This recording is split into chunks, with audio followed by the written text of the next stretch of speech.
ह्या इतक्या मान्यवरांची उपस्थिती ही पुस्तकासाठी नक्कीच खूप कौतुकाची अशी बाब आहे. खरं तर आपण जेव्हा पुस्तकाचं शीर्षक वाचतो तेव्हा शीर्षक आहे सुगम तरी इथपर्यंत आपल्याला छान वाटतं आणि आपण जेव्हा दुसरी ओळ वाचतो की शाळेतलं गणित अवघड का, तर आहे सुगम तरी या शीर्षकाने आपल्या मनात झालेली जी भावना आहे ती खालच्या वाक्याने थोडीशी बदलते आणि मग असं वाटतं की अरे हे गणितावरचं पुस्तक दिसतंय.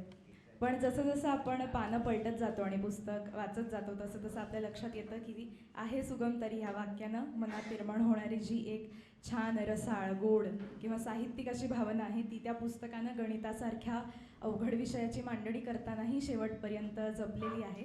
त्यामुळे अशा एका सुंदर पुस्तकाचं प्रकाशन होत असताना आपल्या मनामध्ये गणिताविषयी कितीही भीती असली, कितीही नावडीची भावना असली तरीसुद्धा हे पुस्तक तुम्हाला गणिताविषयीची आवड मनात नक्की निर्माण करेल अशी खात्री बाळगूनच या आजच्या कार्यक्रमाला आपण सुरुवात करूया. सर्वप्रथम सकाळ प्रकाशनाच्या वतीने आणि विजय सरांच्या वतीने आपण उपस्थित सगळ्या मान्यवरांचं स्वागत करणार आहोत. मी विजय सरांना विनंती करते की त्यांनी काळपांडे सरांचं स्वागत करावं.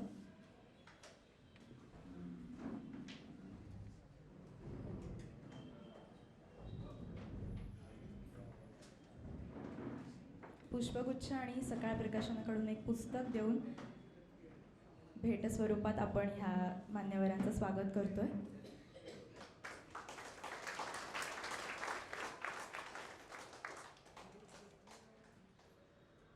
नातू सरांचं स्वागतही विजय सरांनी करावं अशी मी त्यांना विनंती करते.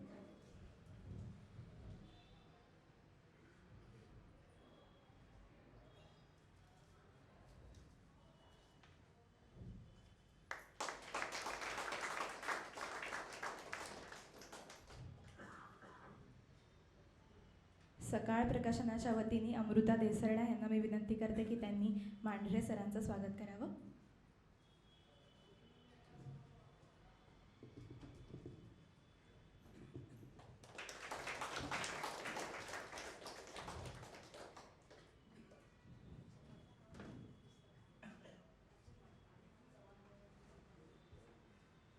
यानंतर धनवंती मॅमचं सुद्धा स्वागत करण्याची विनंती मी अमृता मॅमना करते.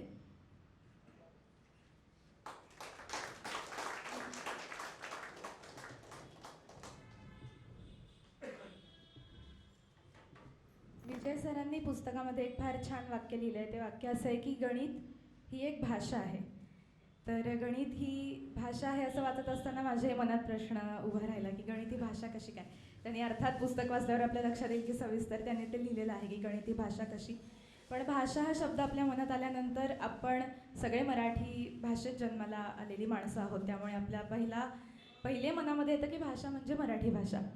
आणि मराठी भाषा म्हणल्यानंतर जी काही महत्त्वाची नावं येतात त्यातलं एक महत्त्वाचं नाव म्हणजे शांताबाई शेळके. आजच्या ह्या कार्यक्रमाच्या निमित्ताने शांताबाईंची आठवण काढावीशी वाटते आहे की ह्यानंतर आपण एक छान सरस्वतीचं वंदन ऐकणार आहोत, स्तवन ऐकणार आहोत आणि गणेश वंदना ऐकणार आहोत. तर शांताबाईंनी या कुंदनतूचा केलेला मराठी अनुवाद यानंतर आपल्यापुढे सौ मंगलताई चितळे सादर करणार आहेत आणि आपण त्यांच्या सादरीकरणाने कार्यक्रमाची सुरुवात करूया. अजं निर्विकल्पं निराकारमेकं निरानन्दमानन्दमद्वैतपूर्णं परं निर्गुणं निर्विशेषं निरीहं परब्रह्मरूपं गणेशं भजेम परब्रह्मरूपं गणेशं भजेम परब्रह्मरूपं गणेशं भजेम.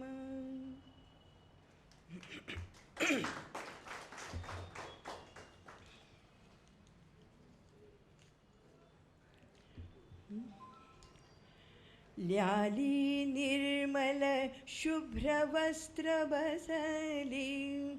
या श्वेत पद्मासनी शोभे उज्ज्वल गौरवर्णनटली वीणा करी घेऊनी नाचे चित्र मयूर पायतलिया जी रंगली गायनी देवो सन्मती सरस्वती अमा विद्या कला दायिनी.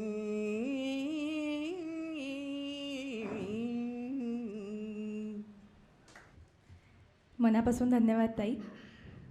विजय सरांनी एक उदाहरण दिलं होतं की आपल्याकडे ताट असतं आणि ताटामध्ये जर का व्हिटॅमिन ए बी सी अशा गोळ्या ठेवल्या आणि म्हणलं की जेवा, तर आपल्याला ते जेवण वाटेल का? तर आपल्याला ते जेवण वाटणार नाही. जेवणासाठी आपल्याला वेगवेगळे अन्नपदार्थ ताटात लागतात आणि सरांकडे अन्नपदार्थ तयार होते, सरांकडे सगळं लिखाण तयार होतं, पण त्यांना ताट हवं होतं. ते ताट सकाळ प्रकाशनाने उपलब्ध करून दिलं आणि मग ते ताट सजवण्यासाठी ज्या ज्या माणसांचे हातभार लागले त्या सगळ्यांचा आपण थोडक्यात सत्कार किंवा कौतुक यानंतर करणार आहोत. सर्वप्रथम सकाळ प्रकाशनाच्या अमृता देसरडा मॅम यांचा सत्कार करण्याची मी विजय सरांना विनंती करते.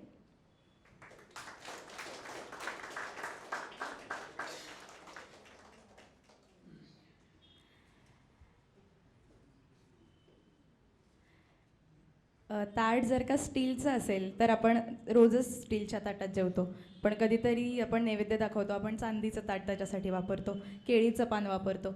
तर थोडक्यात काय की वेगळं काहीतरी असेल तर त्यासाठी आपण विशेष एखादी आपल्या ठेवणीतली गोष्ट वापरत असतो. तसंच आपलं पुस्तक एकदाच निघतं, त्यासाठी अशा ठेवणीतल्या अनेक गोष्टींचे संस्कार त्याच्यावर करायला लागतात. तर अशा पुस्तकाच्या मांडणीचे आणि कला संपादनाचे संस्कार, मुद्रित शोधनाचे संस्कार सारद मजकूरनी या पुस्तकावर केलेले आहेत. सारद मजकूरचे संस्थापक अभिजित सोनावणे आज आपल्यात उपस्थित आहेत. त्यांचाही सत्कार विजय सरांनी करावा अशी मी त्यांना विनंती करते.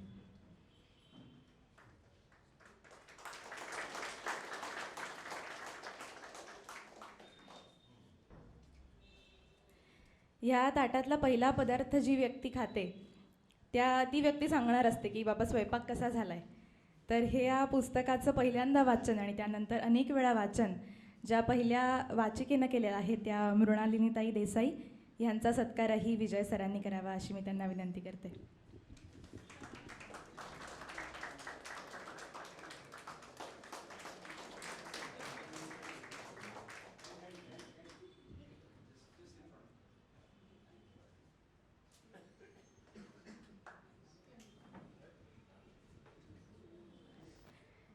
यानंतर सदानंद महाजन सर. ओके, प्रकृती अस्वास्थ्यामुळे ते आलेले नाही आहेत. आणि कार्यक्रमाची ज्यांनी खूप सुंदर सुरुवात करून दिली त्या मंगलाताई चितळे यांचाही सत्कार विजय सरांनी करावा अशी मी त्यांना विनंती करते.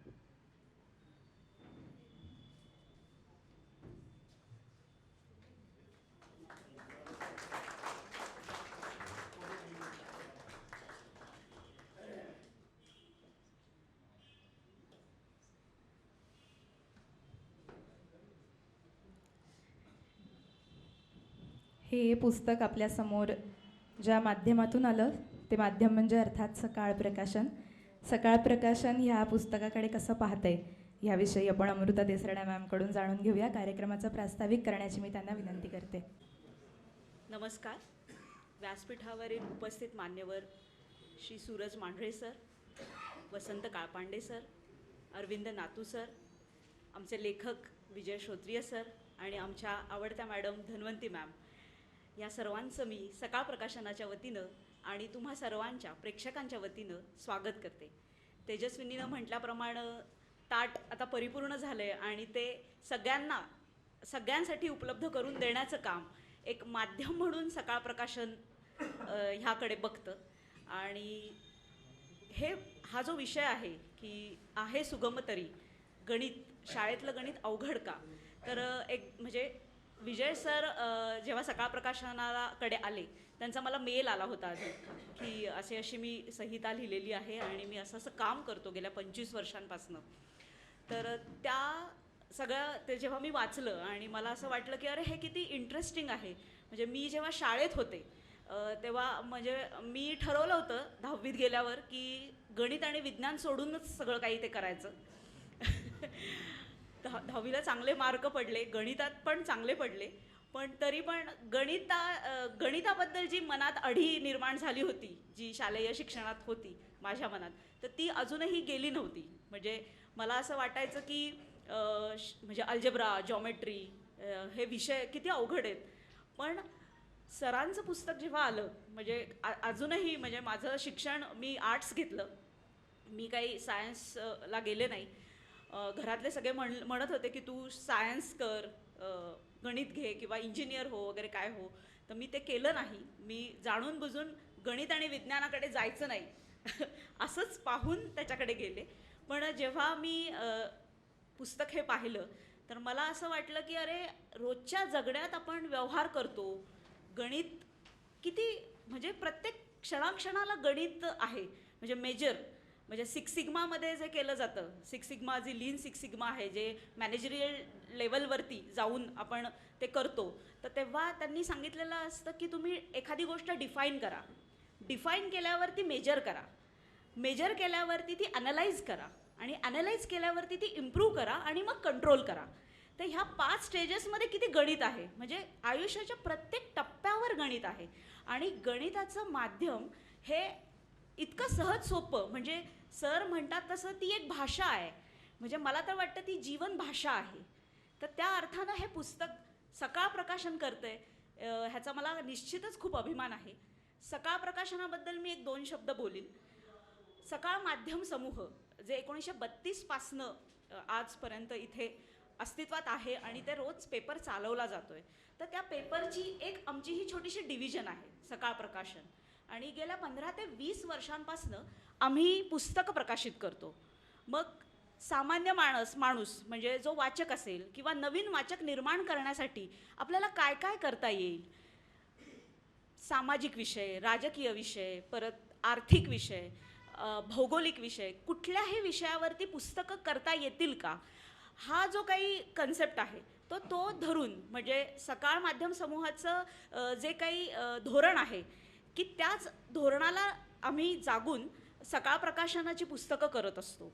आणि त्यात पण आम्ही गेल्या 2 वर्षांपासून एनीवन कॅन पब्लिश नावाची एक नवीन उपक्रम आम्ही राबवतो.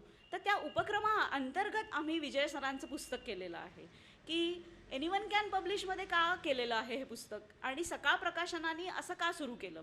तर कोरोनानंतरचं जे काही प्रकाशन व्यवस्था आहे, म्हणजे व्यवसाय आहे, तर त्या व्यवसायाकडे तुम्ही जर का बघितलं की मराठी वाचक वर्ग म्हणा किंवा पुस्तकांची व्यावसायिक पातळीवरती जी काही देवाणघेवाण होते किंवा पुस्तकं विकली जातात का, खरेदी केली जातात का, तर ह्या सगळ्या धर्तीवरती आम्ही ही एनीवन कॅन पब्लिशची योजना सुरू केली आणि त्याच्या अंतर्गत आम्ही हे पुस्तक प्रकाशित केलं आहे. तर खरं म्हणायला गेलं तर साधारण 900हून अधिक पुस्तकं आम्ही प्रकाशित केलेली आहेत. तर शेती असू दे, आरोग्य असू दे, वेगवेगळ्या पद्धतीचे कथा असू दे, कादंबऱ्या असू देत, ह्या वेगवेगळ्या पद्धतीच्या पुस्तकांचं आम्ही प्रकाशन करतो. आणि जास्तीत जास्त वाचक, जास्तीत जास्त लेखक ह्या चळवळीशी म्हणजे वाचन संस्कृतीशी कसे जोडले जातील याकडे लक्ष देऊन हे काम करत असतो. तर मला असं वाटतं की विजय श्रोत्रिय सरांचं जे पुस्तक आलं आहे सुगमतरी, हे त्याच एका धोरणाचं एक छोटंसं पाऊल आहे आणि हे एक वेगळं पुस्तक आहे. हे वाचकांपर्यंत जास्तीत जास्त पोचवण्याचं काम हे सकाळ प्रकाशन नक्कीच करेल असं मी तुम्हाला खात्री इथं देते. तर हे पुस्तक ऑनलाईन पद्धतीने म्हणजे आता टेक्नॉलॉजी बदलती आहे, तर ऑनलाईन पद्धतीने प्लॅटफॉर्मवरती पण उपलब्ध असणार आहे. ॲमेझॉन असू दे, फ्लिपकार्ट असू दे किंवा सकाळ प्रकाशनाची वेबसाईट असू दे, ह्याच्यावर तर ते उपलब्ध आहेच, पण आपण हे ईबुक स्वरूपात पण पुस्तक करणार आहोत. तर ह्याच्या प्रमोशनल ॲक्टिव्हिटीज आपण करणार आहोत की जास्तीत जास्त लोकांपर्यंत ते पुस्तक पोचण्यासाठी काय करता येईल.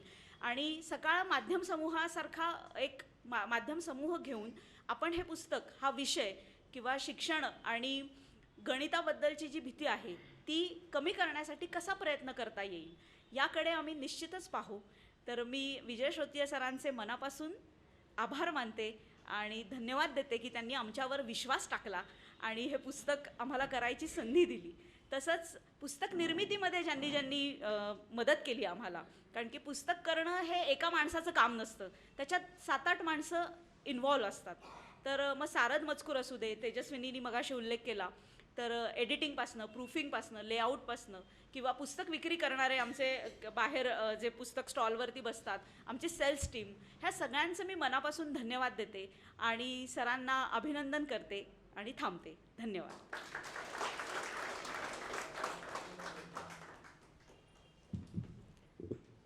धन्यवाद अमृता मॅम.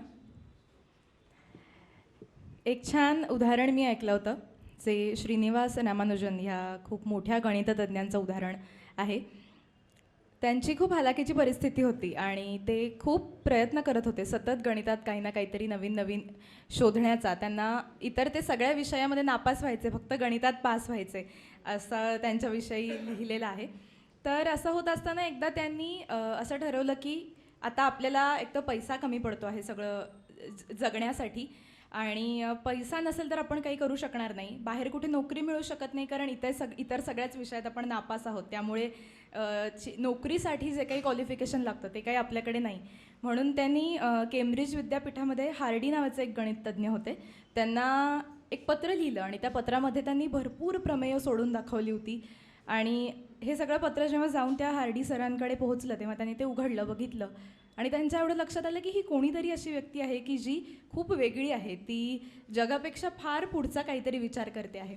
म्हणून त्यांना पुन्हा एकदा पत्र लिहिलं आणि सांगितलं की तुम्ही या इकडे विद्यापीठामध्ये, आपण तुमचा सगळ्या राहण्याचा खर्च करू आणि पुढचा तुम्हाला जे काही रिसर्चचं काम इथे करायचं आहे ते तुम्ही इथे करू शकता.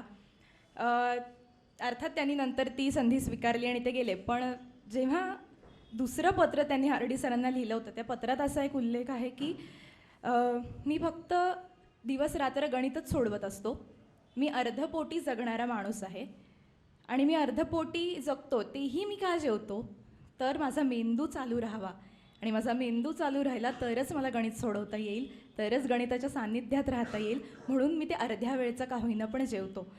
मला वाटतं की एखाद्या ध्येयाने माणूस वेडा होतो आणि सातत्याने त्या गोष्टीच्या शोधात राहतो. हीच प्रक्रिया मला विजय सरांच्या बाबतीत जाणवली, कारण पुस्तकातलं अगदी मला वाटतं 5व्या-6व्या पानावरचंच पहिलं वाक्य आहे की या पुस्तकाचा जन्म 40 वर्षांपूर्वी झालेला आहे.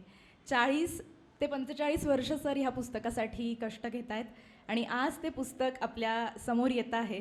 तर मला वाटतं हा सातत्याचा प्रवास कसा आहे किंवा नेमकं हे पुस्तक कसं जन्माला आलं आणि मग त्यांनी ते कसं वाढवलं, ह्याची छोटीशी प्रक्रिया आपण सरांकडनं जाणून घेऊया. मी सरांना विनंती करते की त्यांनी त्यांचं मनोगत व्यक्त करावं.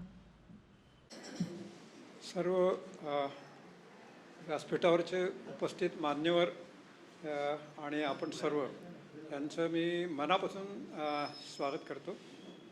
विषय गणितासंबंधित असूनसुद्धा तुम्ही इतकं लोक आलात म्हणजे खरं तुमच्या धाडसाचं कौतुक करायला पाहिजे. कारण गणित शब्द म्हणलं की लोक 2 पावलं मागे जातात, पण सगळे वाट वाकडी करून इथे आलेले आहेत. आणि पुस्तकाचं नाव आहे की आहे सुगम तरी. लोक विचारतात सुगम काय आहे, आणि मी म्हणलं की अहो सुगम गणित आहे. तर लोक म्हणतात तुम्ही काय असं बोलता, आमच्या लहानपणच्या आठवणी आम्हाला गणिताच्या सोडून सगळ्या शाळेत त्या आठवणी येतात आणि गणिताच्या आठवणी काही फारशा सुखकारक नाही आहेत. आता सुगम म्हणल्यानंतर काहीतरी माझ्याकडे त्याला प्रूफ असेल, त्याशी मी कसं म्हणणार ना, गणिती माणूस हा प्रूफशिवाय बोलत नाही. तर मग आता तुम्ही सगळे इथे लोक आला आहात, वेगवेगळ्या ठिकाणाहून वेगवेगळ्या वाहनांनी वेगवेगळ्या रस्त्यांनी इथे आलात आणि तेही सगळे वेळेत आलात. ह्याच्यामागे किती तुम्ही गणितं केलीत तुम्हाला कल्पना आहे का? त्याच्यात बेरीज आली, वजाबाकी आली, गुणाकार भागाकार तर आलेच आलेत, पण त्याच्यामध्ये जॉमेट्री आलेली आहे, त्याच्यामध्ये स्टॅटिस्टिक्स झाले, त्याच्यामध्ये प्रेडिक्टिव्ह ॲनालिटिक्स आलेले, आणि तुम्हाला कल्पना असेल पण त्याच्यामध्ये कॅल्क्युलस पण येऊन गेलेलं आहे. तुम्ही कॅल्क्युलसचं नाव ऐकलं नसेल, पण ह्या सगळ्या प्रक्रिया तुम्ही सहज जाता जाता केल्यात. आता हे तुम्हीच सांगा गणित सुगम आहे का नाही, कारण कुणी तुमच्या गणितात एक स्टेप जरी चुकले असेल तर तुम्ही इथे पोचता नसतात. तर इतकं गणित सुगम आहे. मग प्रश्न असा पडतो की शाळेतलं गणित कसं अवघड आहे. तर ह्याच्यात 2 फरक आहे. एक म्हणजे शाळेतलं गणित आणि सॉरी टू से पण खरं गणित, हे 2 वेगळ्या गोष्टी आहेत. तर आत्ता उल्लेख केला तेजस्विनीने की आता गणित भाषा वगैरे मी काय जास्त त्यात खोलात जाणार नाही, सगळं पुस्तकात आहे, तुम्हाला इथे वाचेल. तर गणित सुगम कसं आहे, आता तुम्हाला आणखीन एक उदाहरण देतो. काल व्हॅलेंटाईन डे झाला, सगळीकडे एक मंत्र चालला होता, I love you I love you I love you. आता ह्याच्यामध्ये अल्जिब्रा, हे अल्जिब्राचं इक्वेशन आहे कारण आय म्हणजे काय आहे तर एक सर्वनाम ज्याला आपण युनिव्हर्सल प्रोनाऊन म्हणतो. एनिबडी कॅन बी आय, म्हणजे कोण जगातली कुठली व्यक्ती आय असू शकते, जगातली कुठली व्यक्ती यू असू शकते, आणि त्यातलं रिलेशन हे लव ही रिलेशन आहे. तसं आपण गणितामध्ये म्हणतो वाय इक्वल्स MX+B, म्हणजे काय करतो आपण की एक्स आणि वायमध्ये काय संबंध आहे, काय रिलेशन आहे. म्हणजे आपण जेव्हा हे आय लव यू म्हणतो की आय थँक यू म्हणतो, हे सगळं अल्जिब्रातली इक्वेशन्स आहेत. इतकं कशाला वेदांतमध्ये सुद्धा जेव्हा अहम ब्रह्मास्मी म्हणतात किंवा तुकाराम महाराज म्हणतात तुका झाला पांडुरंग, हे आयडेंटिटी इक्वेशन्स आहेत. म्हणजे आपल्या प्रत्येक हालचालीत, प्रत्येक विचारात, प्रत्येक स्टेपमध्ये गणित असतं. आणि आपण गणिताने सराउंड झालेलो आहोत. म्हणजे मासा जसा पाण्यात राहतो तसे आपण गणितात राहतो. माशाला कल्पना नसते कदाचित की आपण पाण्यात राहतो आणि पाण्यामुळे आपण जगतो आहे, पण तसं आपल्याला कल्पना नसते. आणि अनफॉर्च्युनेटली काय होतं की शाळेमध्ये हा आस्पेक्ट आपल्या समोर येत नाही, आणि ते याचा लसावी काढ, त्याचा मसावी काढ, याला ह्यानी भाग, त्याने त्याला गुणाकार कर, अवयव पाड, संक्षिप्त रूप दे, हे प्रोसिजर शिकवले जातात. म्हणजे कसं करायचं सांगितलं जातं, पण का करायचं हे सांगत नाही. आणि माणसाला का ह्या प्रश्नाची जास्ती उत्सुकता असते कसंपेक्षा. कारण कसं हे मशीनमधनं किंवा काही शिकू शकतो, पण का हे आपल्याला जेव्हा कळायला लागतं, किंवा कार्यकारण भाव, म्हणजे मी हे म्हणतोय असं असं आहे म्हणून म्हणतो, हे जे म्हणून वाक्य आहे ना, म्हणून हा शब्द आहे, हे गणित आहे. कारण प्रत्येक म्हणूनच्या मागे खूप लॉजिकल विचारधारा असते, आणि ती झाल्याशिवाय म्हणून म्हणत नाही आपण. देअरफॉर शब्दामध्ये एकाने असं प्रपोज दिलं होतं की ग्रीसची जेव्हा आर्थिक स्थिती खूप खालावली तेव्हा सांगितलं की जेव्हा जेव्हा तुम्ही देअरफॉर शब्द वापराल तेव्हा $1 ग्रीसचा पाठवा. कारण पाश्चात्य गणित सगळं ग्रीसमधून आलं आहे, आणि त्यांनी हा देअरफॉर म्हणजे प्रूफची कॉन्सेप्ट त्यांच्याकडनं आली. तर त्यामुळे इवन भगवद्गीतेचा तस्मात शब्द आलेला आहे. कुठल्याही अर्जुनाला अशी कमांड नाही तू हे कर तू ते कर, असं आर्ग्युमेंट केलं आहे, गणितीय आर्ग्युमेंट, आणि म्हणून तस्मात असा हा शेवटी शब्द आलेला आहे. तर हे त्याशिवाय टिकत नाही तुमचा विचार. तुमच्या विचारामध्ये तस्मात नसेल आणि त्याच्या मागे विचारधारा, आणि त्या विचारधाराच्या मागे एक गृहीत जे स्वतः सिद्ध आहे. कारण गृहीत चुकीचं धरलं तर किती लॉजिकल विचार केला तरी तुम्ही उत्तरापर्यंत जाऊ शकता. त्यामुळे गृहीत आणि विचार, लॉजिकल विचार, हे पुस्तकात अशी अनेक उदाहरणं दिली आहेत, आणि रोजच्या व्यवहारातले जुन्या काळातले पण आहेत. कारण गणित हे युनिव्हर्सल आहे. पायथागोरस थेरम काय आपण जुना झाला काय आता मला नवीन व्हर्जन पाहिजे त्याचं, असं नाही आहे. पायथागोरसने एकदा सिद्ध केलं ना, कोणी ते आता अनप्रूव्ह करू शकत नाही. नाही नाही, आपण प्रत्येक सारखं म्हणतो मला ह्याचं नवीन व्हर्जन पाहिजे, ते पण गणिताच्यामध्ये एकदा थिअरम प्रूव्ह केला की त्याचं नवीन व्हर्जन नसतं. त्याचं एक्सटेन्शन होऊ शकेल, त्याचं ॲप्लिकेशन वेगळ्या फील्डमध्ये करण्याकरता होईल, पण हे होत नाही. हे गणिताचं सगळं ही प्रक्रिया आहे. आणि मुख्य म्हणजे मगाशी तेजस्वीने सांगितलं की हे पुस्तक जरा खरंच मी जेव्हा एका मुलीला गणित शिकवायला सुरुवात केली, एक माझ्या मित्राचा मुलगा, मुलगी, तो म्हणला अरे ह्याच्या जरा गणिताकडे बघ ना. आणि मग मला तेव्हा जाणवलं की अरे हे गणित हिला अवघड का वाटते. नंतर मला हा 9-10 वर्ष मी पुन्हा देश विदेशात अनेक ठिकाणी गणित शिकवलं, आणि प्रत्येकाला म्हणलं गणित का अवघड वाटतंय. अवघड वाटतंय म्हणून तिची नावड आहे म्हणून तिची भीती आहे, कारण ते कंपल्सरी आहे म्हणून. तर ह्या चक्रातनं बाहेर कसं पडायचं. मग मी विचार केला. इनफॅक्ट आता गंमत म्हणजे मला असं वाटतं की 40 वर्षापूर्वी आम्ही लहान असताना सगळ्यांना गणित अवघड वाटायचं, आणि आज 50 वर्षानंतरही गणित अवघडच वाटते. मग आपण ह्या 50 वर्षात इतक्या गोष्टी बदलल्या, मग ही का बदलू शकणार नाही. तर त्याच्यावरती मी आता इंजिनिअरिंग असल्यामुळे मी इंजिनिअरिंग पद्धतीने विचार केला की इंजिनियर काय करतो, नेहमी एंड प्रॉडक्ट काय तर मनात ठेवतो. म्हणणं एंड प्रॉडक्ट म्हणजे मिनिमम से आपण 10 वर्ष गणित शिकतो, पण 10 वर्षानंतर तो मुलगा काय घेऊन जातो, त्याच्या पिशवीत आपण काय टाकतो.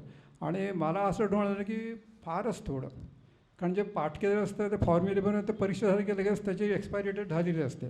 त्यामुळे आपण बरोबर काय घेऊन जातो तर काही घेऊन जात नाही. हे मला केव्हा कळलं तर मी जेव्हा कॉलेजमध्ये शिकवायला सुरुवात केली, मी जेव्हा MCAच्या वर्गात शिकवायचो, आणि असं साधे त्यांना प्रश्न विचारायचे, थोडेसे ट्विस्ट केलेले प्रश्न जे आउट ऑफ सिलेबस वाटतील असे, आणि करत का रे ह्या मुलांना स्वतःचा विचारच करता येत नाही आहे. स्वतःचा तुम्ही पुस्तकातलं मला पाठ करून सांगू नका, ते कोणी पाठ करेल. तेव्हा मला जाणवलं म्हणणं की हे संस्कार शाळेमध्ये केले पाहिजेत. आणि त्या दृष्टीने मी काही सोल्युशन्स मला दिसली, आणि ती मी प्रत्यक्ष शाळात जाऊन पडताळून बघितली की हे वर्क होतं आहे का. आणि त्या मला अनुभव आला की मुलांना गणित खूप आवडायला लागलं. म्हणजे काही वेळा म्हणायचे सर आपण शाळा सुटेपर्यंत गणित करू, म्हणजे बाकीचे विषय जाऊ देत. तर इतकं म्हणजे त्यात गणितामध्ये ज्या प्रकारे आपण प्रेझेंट करतो मुलांना शाळेत ते मेथड माझ्या दृष्टीने त्याच्यामध्ये बदल करायला पाहिजे. आणि मग हे सर्व सुटसुटीत झाल्यानंतर मुलांना स्वतःचा जर विचार करायची सवय झाली तर मग त्यांना पाठांतर करायला लागणार नाही, त्यांना कॉपी करायची इच्छा होणार नाही. कारण माझा विचार इथं तर आहे, मग गणित माझं इथं आहे, मला कशाची गरज नाही आहे, मला विचार करता येतो, त्यामुळे मी बाहेरचा हे करता येतं. आणि म्हणून माझी एक इच्छा होती की हे सगळे माझे विचार मी बऱ्याच शिक्षकांना भरून दाखवले, प्रिन्सिपॉलला भरून दाखवले. त्या टीचर्स मला म्हणायचे की सर तुम्ही ह्याच्यावरती पुस्तक का लिहित नाही.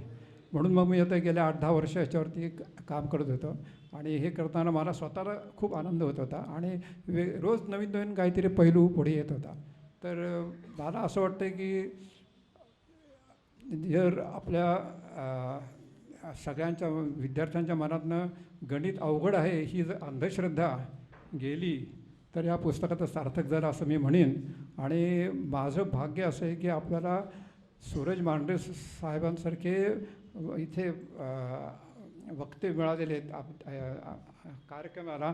आणि त्यांची माझी किती 5 मिनटं भेट झाली, पण मला कळलं की हे पॅशनेट आहेत अबाउट एज्युकेशन. आणि मला असं वाटतं की ह्याच्यावरती काहीतरी जर विचार झाला, फार मोडतोड करायची गरज नाही, काही थोडेसे ट्यून करायला पाहिजेत काही गोष्टी यासाठी, आणि then all will be well. Okay, thank you very much. तुम्ही सगळे इथे आलेलात. आणि मगाशी तेजस्विनी म्हणली तशी गणिताचं पुस्तक लिहिण्याचं काम एकट्या माणसाचं नसतं, तसं कुठलंही टीमवर्क असतं. तसं ह्याच्यामध्ये अनेक लोकांचं सहाय्य आहे, त्यांचा उल्लेख मगाशी झालेला आहे. आणि त्यामुळे मी आपले जे अभिजित सर आहेत, मी तर त्यांना म्हणतो की कॅप्टन कूल हा माणूस त्यांना लाभलेला आहे.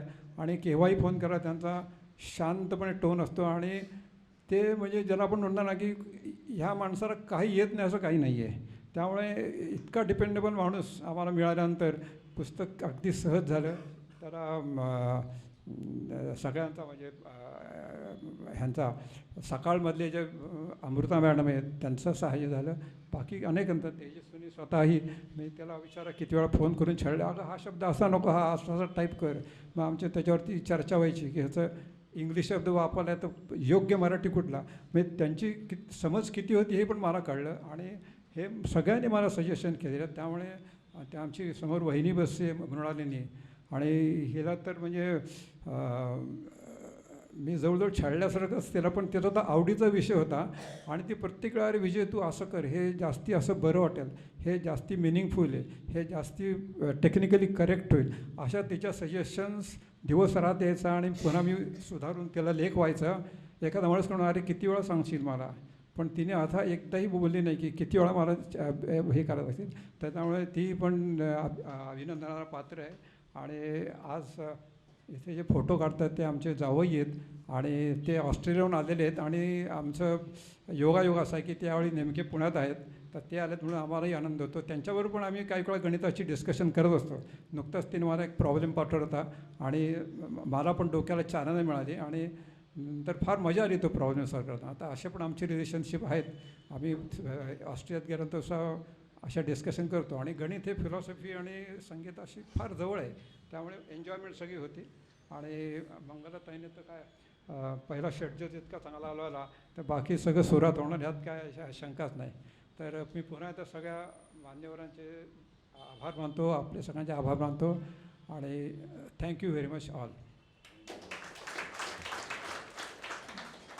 एक महत्त्वाचं राहिलं, आपण म्हणतो ना की जे सगळ्यात जवळचं असतं ते आपण विसरतो. तर माझी पत्नी अंजली श्रोत्रिय ह्या माझ्या पहिल्या वाचक होत्या. कारण मी लिहायच्या आधीच त्यांना आमच्यावर चर्चा चालायची, जे डायनिंग टेबलवर आमचं हेच चालायचं. मी आज हे असं वाचलं आहे, आज असं वाचलं, मग हे असं इक्वेशन वाचतं. तर मग माझ्यापेक्षाही तिला तर सगळी नावं यायला लागलीत. मग ती आता पायथागोरस वगैरे नावं इतकी सहज घेते.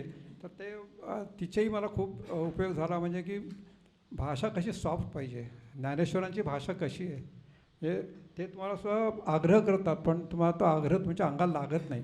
ते म्हणजे तू अशी भाषा लिही, तुझी भाषा जरा कडक असते. तर त्यामुळे हे पुस्तक थोडंसं स्मूथ झालेलं आहे आणि त्याचे कॉर्नर्स वगैरे बरेच कमी झाले आहेत. तर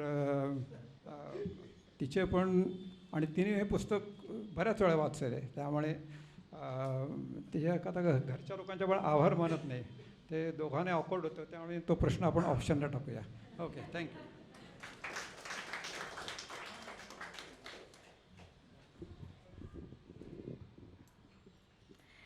मनापासून धन्यवाद सर. पुस्तकात सरांनी एक छान वाक्य लिहिलं आहे की पुणे विद्यापीठाचे माजी कुलगुरू होते VG भिडे सर, ह्यांनी एकदा असं वाक्य म्हटलं होतं की सिलेबस ही कव्हर करण्याची गोष्ट नाही आहे, ती अनकव्हर करण्याची गोष्ट आहे. तर मला वाटतं की हे अवघड गणित जे इतके दिवस कव्हर होतं ते सरांमुळे अनकव्हर होईल आणि अर्थात ते किती सोपं आहे किंवा ते किती आवडीचं असू शकतं हे प्रत्येकाला कळेल अशी आशा आपण व्यक्त करूया.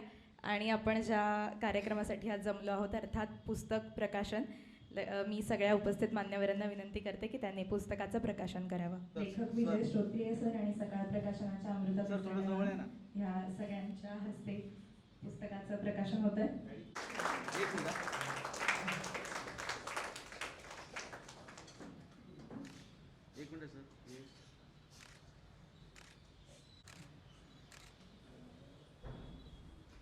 सरांनी जो प्रश्न खरं तर मगाशी ऑप्शनला टाकला होता, तर सरांच्या पत्नी अंजलीताई ह्या पुस्तकातला एक छोटासा परिच्छेद आपल्यासाठी इथे वाचून दाखवणार आहे. त्या खरं तर म्हणतात की मी नाही वाचत, उशीर झालाय, पण मला वाटतं की त्यांची उपस्थिती इथे अशा स्वरूपात असणं खूप महत्त्वाचं आहे. तर त्यांनी तो परिच्छेद वाचावा अशी मी त्यांना विनंती करते. तत्पूर्वी त्यांची दोनच ओळीमध्ये ओळख करून देते. साहित्य क्षेत्रामध्ये त्यांचं काय काम आहे इतकंच तुमच्या सगळ्यांसमोर मला सांगावंसं वाटतं. लोकसत्तामध्ये त्या जगू आनंदे नावानं सदर लिहित होत्या आणि त्याचं 2017 साली आनंद 0 किलोमीटर नावाचं पुस्तक कॉन्टिनेंटल प्रकाशनाकडून प्रकाशित झालेलं आहे. तर अर्थात दोघेही लेखक आहेत, त्यामुळे ते दोघेही जण या पुस्तकाकडे कसं पाहतात इतकंच महत्त्वाचं आहे.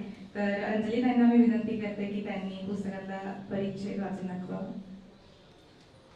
गॅलिलिओ, न्यूटन, मॅक्सवेल हे आमच्या डायनिंग टेबलवर रोज असतात, हॉलमध्ये असतात. कंटिन्युअस ते आमच्या काय जीवनाचा एक भाग झाला आहे आणि आता मला त्या आवडायला पण लागली सहवासामुळे.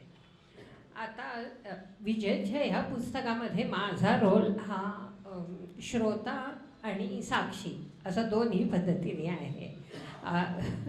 त्यामुळे दररोज काय तो मला आनंद गेले 35 वर्ष तरी घेता आलेलं आहे.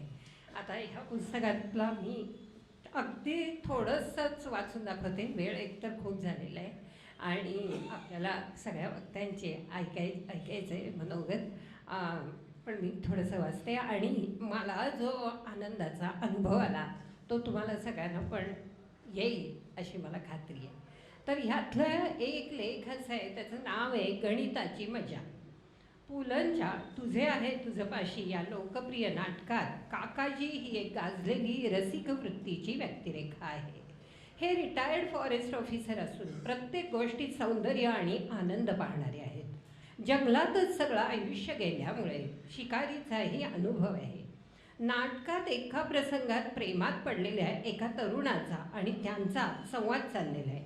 त्यावेळी तो तरुण म्हणतो, काकाजी मी तिची इतकी आराधना करतोय पण अजून तिचा होकार येत नाही, नुसतं तडपणं आणि धडकनच चालू आहे. त्यावेळी काकाजी म्हणतात, अरे शिकारीची मजा सावध सापडण्यात नाहीच आहे, पण तलाश करण्यामध्ये आहे. एकदा सावध सापडलं की तलाश संपला, धडकन संपली. यावर मला ऑस्कर वाईल्डचं एक वाक्य आठवतं, the essence of romance is uncertainty. शिकताना आणि शिकवतानाही, विशेषतः गणित शिकताना अशी तलाश करण्यातली मजा आपण घेऊ शकतो. पण काय करणार, वर्गात आपण प्रश्नापेक्षा त्याचं उत्तर घाईघाईनं सांगून मोकळे होतो. आपण खूप श्रेष्ठ आहोत असं उगीचच वाटतं, पण आपण मुलांची प्रश्न सोडवण्यातली मजा आणि संधी दोन्ही मात्र गमावतो. उत्तर कुणीही पाठ करू शकेल, त्याचं कदाचित कोचिंग होऊ शकेल किंवा ट्रेनिंग असेल, पण एज्युकेशन असेल की नाही मला तरी शंका आहे. कोणत्याही प्रश्नाचं उत्तर शोधताना मनाची कल्पनाशक्ती आणि बुद्धीची तर्कनिष्ठा दोन्हीही लागतात. निसर्गानं माणसाला जसं मन दिलं आहे तशीच बुद्धीही दिली आहे. एखादं सुंदर शिल्प किंवा चित्र पाहताना किंवा निसर्गाचे नुसते रंग पाहताना, एखादी संगीत रचना ऐकताना किंवा एखाद्या खेळाडूचा टेनिस, क्रिकेट किंवा फुटबॉलचा शॉट पाहताना सुद्धा मनानं आनंद घेता घेता बुद्धीनंही त्या गोष्टीच्या अंतरंगाचा आस्वाद घेता येतो आणि आहा बरोबरच वाह वाह अशी ही दाद दिली जाते. बहुतेक वेळा एखाद्या गोष्टीचा आस्वाद किंवा ग्रहण आपण केवळ भावनेच्याच अंगानं किंवा कधी फक्त बुद्धीचाच निकष मानून घेण्याचा प्रयत्न करतो. पण आपण ज्या विश्वात राहतो ते समग्र आहे, म्हणून विश्वातली प्रत्येक गोष्ट किंवा घटना ही सुद्धा समग्र विचारानंच समजते. म्हणून शाळेपासूनच मुलांना समग्रतेची जाणीव आणि शिकवण मिळणं गरजेचं आहे. थोर गणिती ब्लेस पास्कल म्हणतो, we know truth not only by reason but also by the heart. म्हणजे सत्य हे केवळ तर्कानं जाणता येत नाही, तर त्याला भावनेचीही साथ लागते. बालगंधर्व यांच्या अलौकिक गाण्याबद्दल बोलताना पु ल म्हणतात की बालगंधर्वांच्या गाण्यानं पंडिताची पगडी व अपंडिताचं अंतःकरण एकाच वेळी हलायचं. त्याचप्रमाणे गणिताच्या वर्गातही एखादं प्रमेय सोडवताना त्याच्या प्रूफची शेवटची स्टेप लिहिण्याच्या आधी, आता गंमत बघा हां, असं किती वेळा मुलांना ऐकायला मिळतं आणि मुलांनाही अरे काय मस्त प्रॉब्लेम होता असं वाटतं. चांगला प्रॉब्लेम कोणता तर तो कसा सोडवायचा हे प्रथम आपल्याला कळतच नाही तो. त्यामुळं विद्यार्थ्याचं कुतूहल जागृत होतं, तो विचार करायला लागतो. पण दुर्दैवानं त्याआधीच त्याचं उत्तर फळ्यावर येतं. विद्यार्थ्याचं काम ते वहीत उतरवून घेणं आणि पाठ करणं. हे क्वाड्रॅटिक इक्वेशन आणि त्याचे रूट्स काढण्याचा हा फॉर्म्युला. अशावेळी मला आठवतं ती पूर्वी दूरदर्शनवर येऊन गेलेली द असेंट ऑफ मॅन ही खूप प्रसिद्ध BBC मालिका. ही सर्वसामान्य लोकांकरताच होती, पण त्यामध्ये गणिताचा इतिहास सांगताना पायथागोरसच्या सिद्धांताचं ते दर्शन झालं. ते 40 वर्षानंतरही माझ्या डोळ्यासमोर अजून उभं आहे. आय थिंक थांबू आपण इथे, कारण अजून एक 5-10 मिनटं जातील तर बाकीच्यांचं मनोगत ऐकायचं आहे. तर मी इथं थांबते. बाकी झालं एक तुम्ही घरी जाऊन नक्की वाचाल. थँक्यू.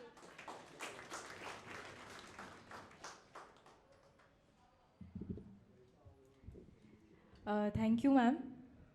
त्यांनी वाचलेल्या परिच्छेदामधली एक फार महत्त्वाची गोष्ट मला अशी वाटली की त्यांनी लिहिलं आहे की त्या प्रवासात राहण्यात मजा आहे, ते ध्येय गाठण्यात मजा नाही, तर त्या प्रक्रियेत मजा आहे. एक फक्त ओळ आठवते, ध्येय असावे सुदूर की जे कधी न हाती यावे. सुदूर म्हणलं आहे की दूर आहे, पण ते दूर असणं चांगलं आहे. ध्येय असावे सुदूर की जे कधी न हाती यावे, जीवे भावे मात्र तयाच्या प्रकाशात चालावे. तर ही जी वाटचाल आहे सरांची, ती आज आपल्या सगळ्यांच्या समोर वेगवेगळ्या माध्यमातून येते आहे. तर ही वाटचाल ज्यांच्या शुभ हस्ते इथे लिहिलेलं आहे, धन्वंती हर्डीकर यांच्या शुभ हस्ते या पुस्तकाचं प्रकाशन आपण केलं, तर त्यांचं मनोगत आपण ह्यानंतर ऐकणार आहोत. त्यांचा थोडक्यात परिचय मी करून देते. सगळ्याच मान्यवरांचा आपण खूप थोडक्यात परिचय इथे आज करून देणार आहोत. सांगण्यासारखं खूप आहे, पण वेळेचा विचार करता काही थोडक्यात आपण त्यांच्याविषयी जाणून घेऊया. धन्वंती हर्डीकर ह्या महाराष्ट्र राज्य पाठ्यपुस्तक मंडळ अर्थात बालभारती येथे विशेषाधिकारी आणि विद्यासचिव म्हणून कार्यरत होत्या. पाठ्यपुस्तक आणि इतर शैक्षणिक साहित्य, त्या साहित्याची निर्मिती, अभ्यासक्रम निर्मिती आणि शिक्षण प्रशिक्षणात सक्रिय सहभाग घेऊन त्यांनी त्या संदर्भात मार्गदर्शन केलेलं आहे. विविध वर्तमानपत्रे आणि नियतकालिकांमधून त्यांनी मुलांसाठी, शिक्षकांसाठी, पालकांसाठी सदर आणि लेख याचं विपुल लेखन केलेलं आहे. त्याचबरोबर डॉक्टर वसंत काळपांडे सरांबरोबर त्यांनी अनेक वर्ष काम केलं आहे. नुकतंच देशोदेशीचे शालेय शिक्षण हे दोघांनीही संपादित केलेलं पुस्तक मागच्या वर्षी प्रकाशित झालं आहे. तर अशा धन्वंती मॅम यांना मी विनंती करते की त्यांनी त्यांचं मनोगत व्यक्त करावं. मान्यवर व्यासपीठ आणि उपस्थित सर्वांना नमस्कार. आत्ता माझी ओळख तेजस्विनींनी करून दिली, त्यात एक महत्त्वाची गोष्ट तिने सांगितली नाही आहे, ती म्हणजे गणिताचा आणि माझा फारसा काही संबंध नाही. म्हणजे मी बालभारतीमध्ये जे काम केलेलं होतं ते भाषा विषयाचं काम केलेलं होतं. असं असतानासुद्धा मला का बरं इथे आज या कार्यक्रमासाठी विशेष निमंत्रित केलं असा प्रश्न मलाही पडला आहे. त्याचं उत्तर कदाचित आपल्याला या कव्हरवर सापडेल की कव्हरमध्ये एक मुलगा ज्याच्या डोक्यातली ट्यूब आधीच पेटलेली आहे तो सरळ त्याच्या मार्गाकडे चालला आहे, पण पुस्तक वाचल्यावर तुमच्या असं लक्षात येईल की तो श्रोत्रियांचा लाडका विद्यार्थी नाही आहे.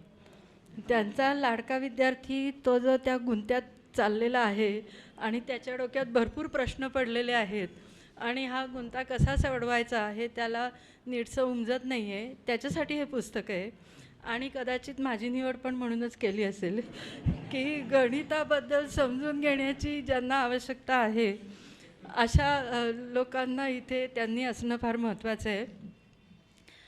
या पुस्तकातले 1-2 लेख मी आधीच वाचलेले होते आणि ते मला फार एवढ्यासाठी आवडले की गणित हा जरी माझा विषय नसला तरी एकूण पाठ्यपुस्तकांची रचना, अभ्यासक्रमाची रचना याबद्दल मला कामाच्या निमित्ताने विचार करायलाच लागत असे. आणि मेथडॉलॉजी म्हणजे गणित शिकवण्याच्या पद्धतीमध्ये काही बदल व्हायला पाहिजे असं इतर सर्वच विषयांप्रमाणे, म्हणजे अध्यापन पद्धतीत बदल व्हायला पाहिजेत, ते सगळ्याच विषयात सुसंगत बदल व्हायला पाहिजेत, तसेच गणितातही व्हायला पाहिजेत असं मला नक्कीच वाटत होतं. आणि ते त्यांच्या लेखांमध्ये त्यांनी फार जे सुरुवातीचे 1-2 लेख मी वाचले ते त्यांनी फार चांगल्या पद्धतीने मांडलेलं होतं आणि म्हणून मला असं वाटलं की त्यांनी आणखी या विषयावर लेखन केलं पाहिजे आणि ते आज आपल्याला ह्या पुस्तकाच्या निमित्ताने पाहायला मिळतं आहे. ह्या पुस्तकात खूप खरं म्हणजे गहन विषय आहे. त्यांनी तो सोपेपणाने मांडला असला तरी हे पुस्तक खूप सोपं आहे असं मी मात्र म्हणणार नाही, कारण अनेक वर्षांच्या भरपूर व्यासंगाच्या आधारावर त्यांनी जे चिंतन केलेलं आहे त्या चिंतनाचं सार या प्रत्येक लेखात आहे. त्यामुळे तो लेख एकदाच वाचून आपण बाजूला ठेवला किंवा पार पडला असं होणार नाही. त्यातल्या मला जास्त अपील झालेल्या काही 4-5 ठळक गोष्टी इथे सांगते आणि त्यांनी कार्यक्रमाचं नियोजन करताना प्रत्येकाला मिनिटंसुद्धा ठरवून दिलेली आहेत, त्यामुळे मला दिलेल्या मिनिटांमध्ये शक्यतो थांबण्याचा प्रयत्न करते. मला असं वाटतं की ह्या पुस्तकामध्ये त्यांनी एक फार महत्त्वाची गोष्ट केली आहे. पाठ्यपुस्तकं आणि अभ्यासक्रम कसा असावा हे त्यांनी लिहिलंच आहे आणि मी हे नक्कीच इथे नमूद करीन की पाठ्यपुस्तकांमध्ये आणि अभ्यासक्रमांमध्ये गेल्या काही दशकांमध्ये अगदी महाराष्ट्रात सुद्धा आणि गेल्या काही वर्षांमध्ये नक्कीच काही चांगले बदल झालेले आहेत. म्हणजे पूर्वीसारखी नीरस वृक्ष अशी गणिताची पाठ्यपुस्तकं आता राहिलेली नाहीत. गणिताच्या पाठ्यपुस्तकात सुद्धा आता संवाद असतात, चित्र असतात, गोष्टी असतात, कधीकधी विनोदसुद्धा असतात. आणि वर्गातलं गणित हे वर्गाबाहेर किंवा मुलांच्या जीवनात जावं यासाठी सुद्धा आवर्जून प्रयत्न केले असतात. आणखी सुधारणेला वाव नक्कीच आहे, पण त्या दिशेने नक्कीच काही पावलं पडत आहेत असं मी या निमित्ताने आवर्जून नमूद करेन. पण एका गोष्टीत अजून फार बदल झाला आहे असं मला वाटत नाही, ते म्हणजे गणिताकडे बघण्याची पालकांची आणि शिक्षकांची दृष्टी. एक सर्वसाधारणपणे कुठल्याही शाळेमध्ये जर कुठल्या शिक्षकांचा खूप दबदबा असेल तर तो इंग्लिशच्या आणि गणिताच्या शिक्षकांचा असतो, कारण हे 2 विषय अवघड, त्यामुळे ह्या 2 विषयाच्या शिक्षकांना सगळे जरा दबूनच असतात. त्यापैकी इंग्लिशच्या शिक्षकांचं वैशिष्ट्य म्हणजे साधारणपणे एकदम आधुनिक राहणी, त्यांची विचारसरणी वगैरे वाटेल अशा पद्धतीचं त्यांची एक प्रतिमा शाळेमध्ये असते, पण इंग्लिश हा विषय नाही त्यामुळे तो बाजूला ठेवू आपण आता. गणिताच्या शिक्षकाची एक प्रतिमा कशी असते की भयंकर कडक, वृक्ष, फारशी विद्यार्थ्यांना, कारण गणितात बरोबर किंवा चूक एवढ्या 2च गोष्टी असतात, त्यामुळे विद्यार्थ्यांना लॅटिट्यूड देणं हा काही प्रकार नाही अशी एक गणिताच्या शिक्षकाची प्रतिमा असते. ती प्रतिमा मला असं वाटतं की त्यांनी फार चांगल्या पद्धतीने ती कशी मोडली पाहिजे आणि मोडणं आवश्यक आहे. गणिताचा चांगला शिक्षक म्हणजे खडूस शिक्षक नाही. हे पुस्तक वाचता वाचता मला माझी शाळेतल्या 2 आठवणी आल्या. एक 4थीतून 5वीत आल्यानंतर आमच्या तिमाहीच्या पेपरांचा गठ्ठा घेऊन आमच्या गणिताच्या बाई आल्या वर्गात, आणि 4थीतून 5वीत म्हणजे हायस्कूलमध्ये नवीनच आलेलो असतो आपण, तर आल्या आल्या त्यांनी सगळ्या वर्गाकडे अशी एक रागीट नजर टाकली आणि जोरात तो गठ्ठा आपटला टेबलवर आणि म्हणल्या सगळ्यांच्या भ्रमाचा भोपळा फुटलेला आहे. म्हणजे थोडक्यात त्याच वेळी त्यांनी आम्हाला असा मेसेज दिला की तुम्हाला वाटत असेल गणित सोपं वगैरे असतं, असं काही नसतं, तुम्हाला गणित येत नाही आहे आणि तुमचा हा भ्रम काढून टाका. तर मला वाटतं हे ह्याच्याऐवजी जर त्यांच्या पुस्तकात त्यांनी लिहिलं आहे तसं आंबा, सफरचंद, केळी अशा फळांचा मिक्स फ्रूट जॅम करणाऱ्या किंवा फ्रूट सॅलड बनवणाऱ्या आणि हायफाईव्ह देणाऱ्या अशा जर बाई आम्हाला मिळाल्या असत्या तर ते फार बरं झालं असतं. कदाचित काहीतरी वेगळंच केलं असतं मी आयुष्यात. दुसरं 11वी मॅट्रिकची माझी लास्ट बॅच होती. त्यावेळी अशी सुद्धा तरतूद होती की गणित हा विषय संपूर्णपणे सोडून सुद्धा तुम्ही शालांत परीक्षा देऊ शकायचात किंवा पास होऊ शकायचात. तर हे आपल्याला धक्कादायकच वाटेल आणि ती बाब आपण नंतर नाहीशी केली हे फार चांगलं झालं. कारण त्यांनी सांगितलं तसं गणित ही एक विचारशैली आहे. जेव्हा तुम्ही गणित सोडता तेव्हा एक विशिष्ट विचारशैलीच तुम्ही सोडता आणि तो मुलांचा फार मोठा लॉस आहे.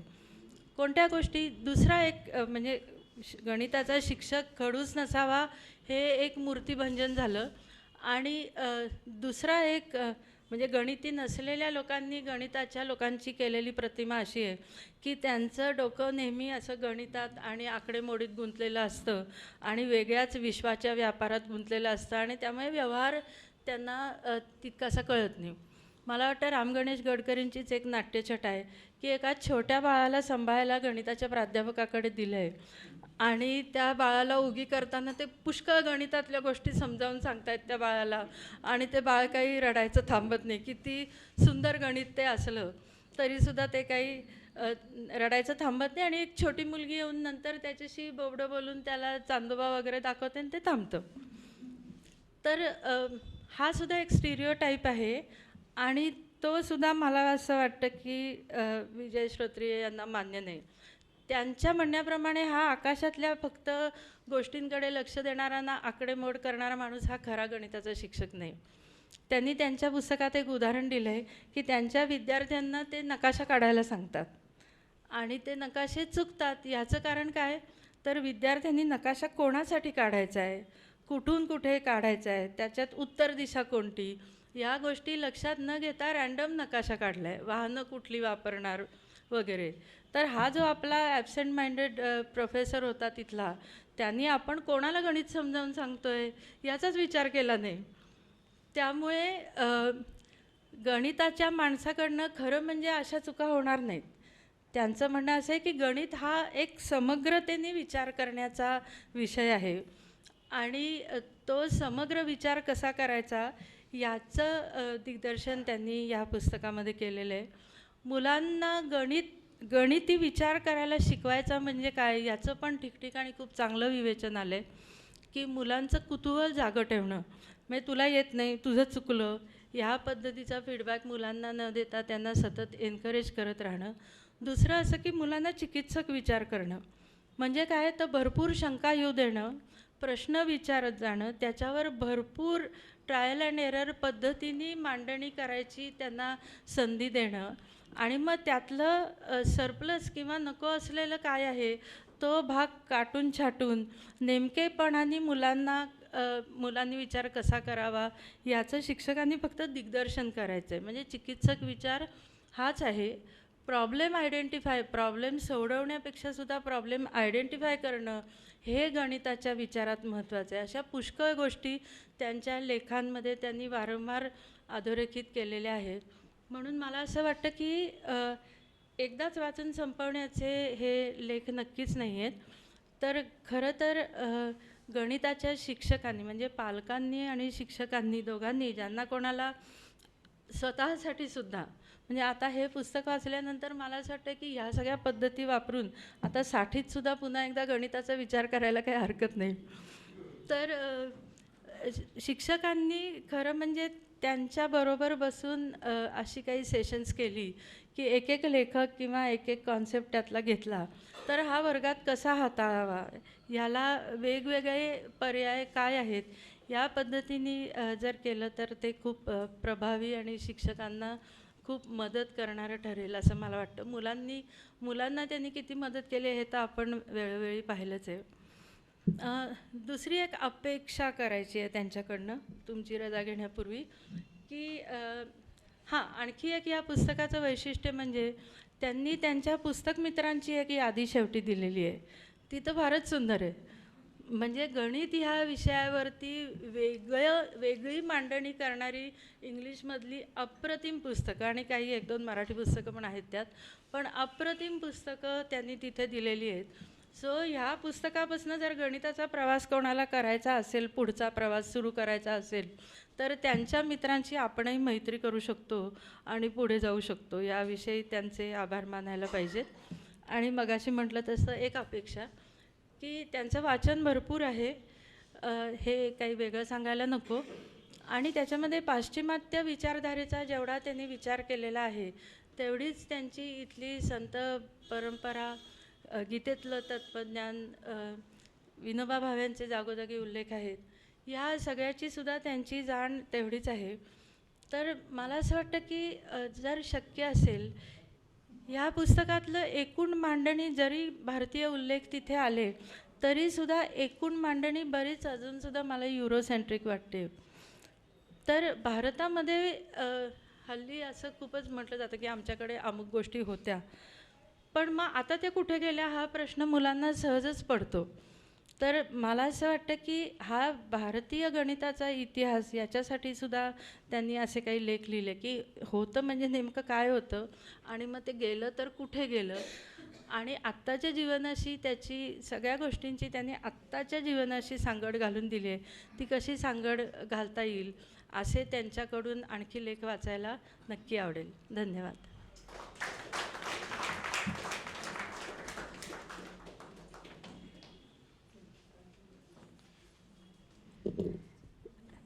Thank you Dhanwanti ma'am. 2 महत्त्वाचे मुद्दे मला त्यांनी मांडले, ते खूप आवडले. एक म्हणजे त्यांनी एक आशादायी चित्र आपल्या पुढे उभं केलं की आत्ताच्या गणिताच्या अभ्यासक्रमाची किंवा पुस्तकांची परिस्थिती थोडीशी बदललेली आहे. ती पुस्तकं थोडीशी अजून चांगली आणि मुलांना वाचायला आवडतील अशी आहेत. तर ह्या आशादायी चित्रावर मला असं वाटतं की आहे सुगमतरी हे पुस्तक नक्कीच एक दिलासा आहे. आपण या सगळ्या आशेचा दिलासा ह्याचा विचार करत असताना असं म्हणलो की रिसिव्हर तयार आहे पण आपल्याकडे डोनर चांगले नाही आहेत. म्हणजे शिक्षक त्या पद्धतीने गणित शिकवत नाहीत म्हणून मुलं तसं ते गणित शिकत नाही आहेत.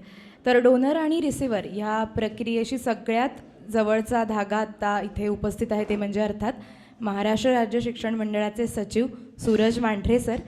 त्यांची मी थोडक्यात आधी ओळख करून देते आणि मग त्यानंतर आपण त्यांचं मनोगत ऐकूया. मांढरे सर हे IAS ऑफिसर आहेत आणि सध्या महाराष्ट्र राज्याचे शिक्षण आयुक्त म्हणून ते कार्यरत आहेत. शिक्षण क्षेत्राशी त्यांचा खूप जुना आणि जवळकीचा संबंध आहे. त्यांचे वडील हे स्वतःच एक उच्च दर्जाचे शिक्षणाला वाहून घेतलेले शिक्षक होते. त्यांनी नेहमी मागे पडलेल्या विद्यार्थ्यांना शिकवण्याचा ध्यास घेतला आणि त्यांच्या विनामूल्य शिकवण्या घेऊन त्यांना पुढे आणलं. अशा वडिलांपासून ह्या मांढरे सरांनी स्फूर्ती घेऊन नेहमी आव्हानात्मक काम स्वीकारलं आहे. सरांनी नाशिकचे कलेक्टर म्हणून यशस्वीरित्या कारकीर्द केलेली आहे. कोरोनाच्या संकट काळात अनाथ झालेल्या मुलांची जबाबदारी त्यांनी स्वीकारली. जिल्ह्यातील 58 मुलांना शासकीय मदत दूत योजनेतून मदतीचा हात पुढे करत त्यांचं पालकत्व स्वीकारलं.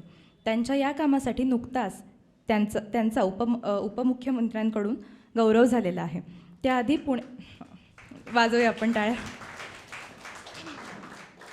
त्याआधी पुणे जिल्हा परिषदेचे CEO म्हणून ते कार्यरत असताना शालेय शिक्षणाचा दर्जा उंचावण्यासाठी त्यांनी सातत्याने प्रयत्न केले आणि त्या वर्षी पुणे जिल्ह्याला राज्यात 3रा क्रमांक मिळाला, जो आधी 20व्या क्रमांकावर होता. यावरून त्यांना शिक्षणाची किती तळमळ आहे किंवा शिक्षण क्षेत्रात बदल करण्याची किती ओढ आहे हे आपल्या लक्षात येतं. त्यामुळे या पुस्तक प्रकाशनाला त्यांची उपस्थिती लाभणं ही खूप महत्त्वाची गोष्ट आहे. प्रॅक्टिकल काय आपल्याला उपाययोजना करता येतील यासाठी नक्कीच खूप आशादायी चित्राची आशा करू शकतो असं मी म्हणेन. मी मांढरे सरांना विनंती करते की त्यांनी त्यांचं मनोगत व्यक्त करावं.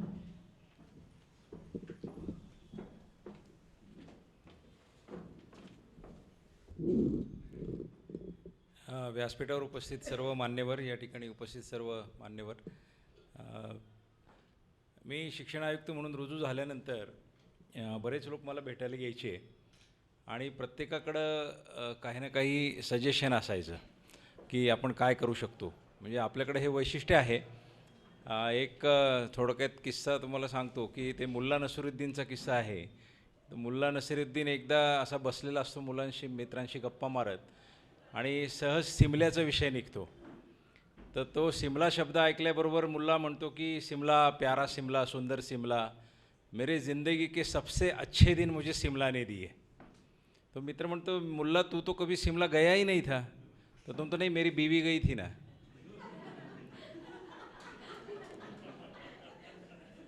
आता यातला विनोदाचा भाग थोडा बीवीचा मागे ठेवू, कारण मगाशीच एक बीवीचं नाव विसरल्यानंतर काय होतं ते आपण पाहिलेलं आहे. पण सांगण्याचं तात्पर्य आहे की शिमल्याला न जाता शिमल्याबद्दल वक्तव्य करणे हा मुद्दा थोडा मला अधोरेखित करायचा होता. तर अशा अनेक सजेशन्स येत राहतात की आपण हे करा, आपण ते करा, आणि त्यातून खूप नेमकं करायचं काय पुढे असे प्रश्न प्रशासनाच्या समोर उभे राहतात. ज्या वेळेला श्रोत्री सर माझ्याकडे आले आणि त्यांनी गणिताचं पुस्तक दाखवलं आणि काही गोष्टी आमच्या 2-4 मिनटं आम्ही बोललो, तर त्यांच्या बोलण्यातनं लव हा शब्द 1-2 वेळा आला. आत्ता पण त्यांनी तसंच उदाहरण दिलं की आय लव्ह यू हे काय आहे म्हणाले तुम्ही, बरंच काही समजून सांगितलं. हां, तर लव आणि मॅथ्स हे 2 शब्द एकत्र मी पहिल्यांदा ऐकले ते त्यांच्या तोंडून. कारण मला वाटत नाही कोणी हे love maths, I love Kothrud, I love Yerawada, I love Thane, I love whatsoever गल्ली अमकी टमकी, पण आय लव मॅथ्स हा बोर्ड अख्ख्या जगात कुठं नसेल. आज बघितला आहे कोणी? बघितला आहे कोणी? खरंच नाही बघू शकत, असूच शकत नाही.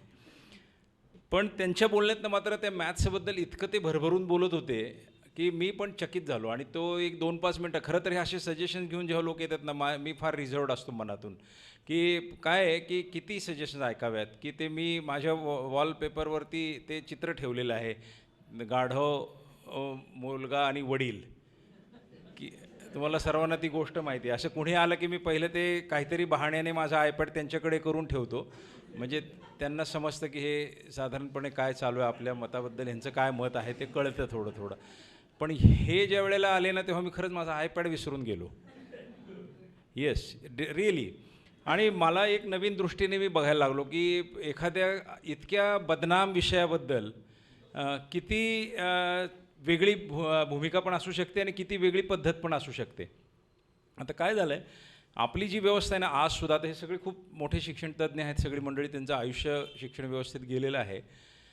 माझं मत असं आहे की 1838 पासून मॅकॉलेनी जे काही मिनिट्स ऑन एज्युकेशन लिहिले ते एका विशिष्ट ध्येयाने लिहिले होते. जी इंग्रजी व्यवस्था इथं स्थापित करायची होती, जी प्रशासकीय व्यवस्था स्थापित करायची होती, तिच्यासाठी काही येस मेन पाहिजे होते. त्यांचं प्रोक्लेमेशनच हे होतं की to supply to the need of lower bureaucracy. आणि एक व्यवस्थितरित्या चौकट आखली गेली, एक व्यवस्थित शिक्षण पद्धती तयार केली. ती यशस्वी झाली का? ती 100% यशस्वी झाली तिच्या उद्देशामध्ये. म्हणजे त्या हेतूच जर हा होता की माणसांचं डोमेस्टिकेशन करणं, एक पीटी, आता पीटीचं उदाहरण घ्या तुम्ही. कधीतरी असं तुम्ही बघितलं का की टेबल आहे, समोर एक मुलगा मुलगी उभी केलेली आहे, तिकडं ढम ढम ढोल वाजतो आणि ठट खट खट असं कधी फिजिकल एक्झरसाईज असतो का? पण असंच आपण करत आलो आहे. ते ढोल वाजायला लागले तर आपोआप हात वर जातात बाजूला. ॲक्च्युली मुलांनी खेळलं पाहिजे ना, नॉर्मल खेळलं पाहिजे, पळलं पाहिजे एकमेकांच्या मागे, काहीतरी गेम असला पाहिजे, त्याला काहीतरी अर्थ असला पाहिजे की का हात असे वर खाली करायचे याला. But no questions asked.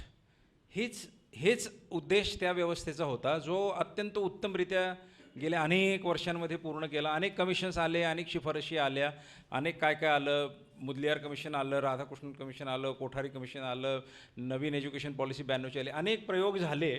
पण ते प्रयोग जुन्या व्यवस्थेला थोडीशी डागडुजी करणारे होते. ते प्रयोग जुनी व्यवस्था स्क्रॅप करून नवीन आणणारे नव्हते. प्रॉब्लेम काय होतो की मॉडिफिकेशन हा शब्दच असा विचित्र आहे की त्या मॉडिफिकेशनमध्ये जुनं तसंच ठेवण्याची तजवीज आहे.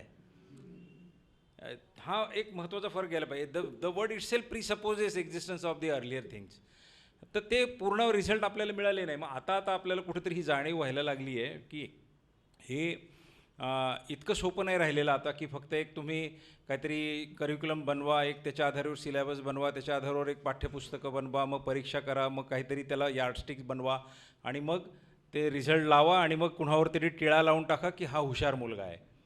आता ह्या व्यवस्थेचा दुष्परिणाम असा व्हायला लागला आहे की आज ते आई आणि वडिलांना मिळून एकत्र जेवढे मार्क मिळायचे ना, तेवढे त्या मुलांना एकट्याला मिळायला लागलेत.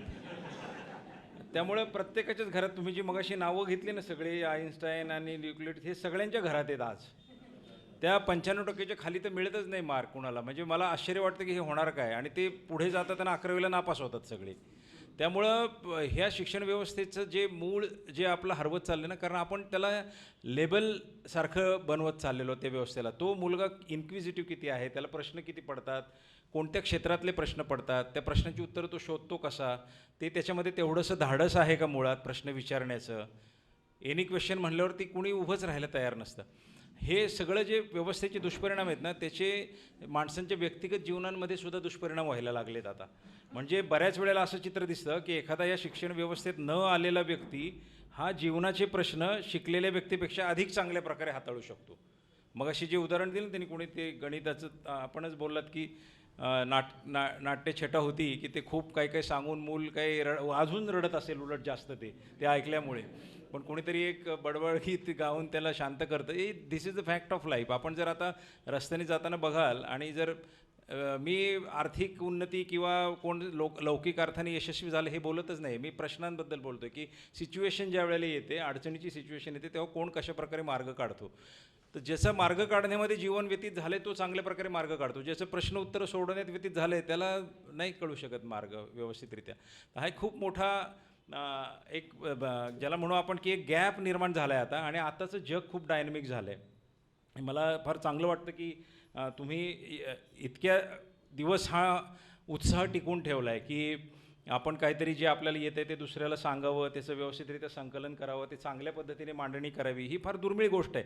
अनेक वेळेला लोक स्वांत सुखाय काहीतरी करतात आणि आपापल्या डायरीमध्ये लिहून ठेवतात आणि बंद होतं. पण मला त्याचंही कारण आज कळलं की तुमच्या जावयांनी तुम्हाला काही गणित पाठवलं. आता जे या वेळेला जावई गणित पाठवतो तेव्हा सासऱ्याच्या मेंदूला चालना मिळणार नाही असं कधीच होऊ शकत नाही.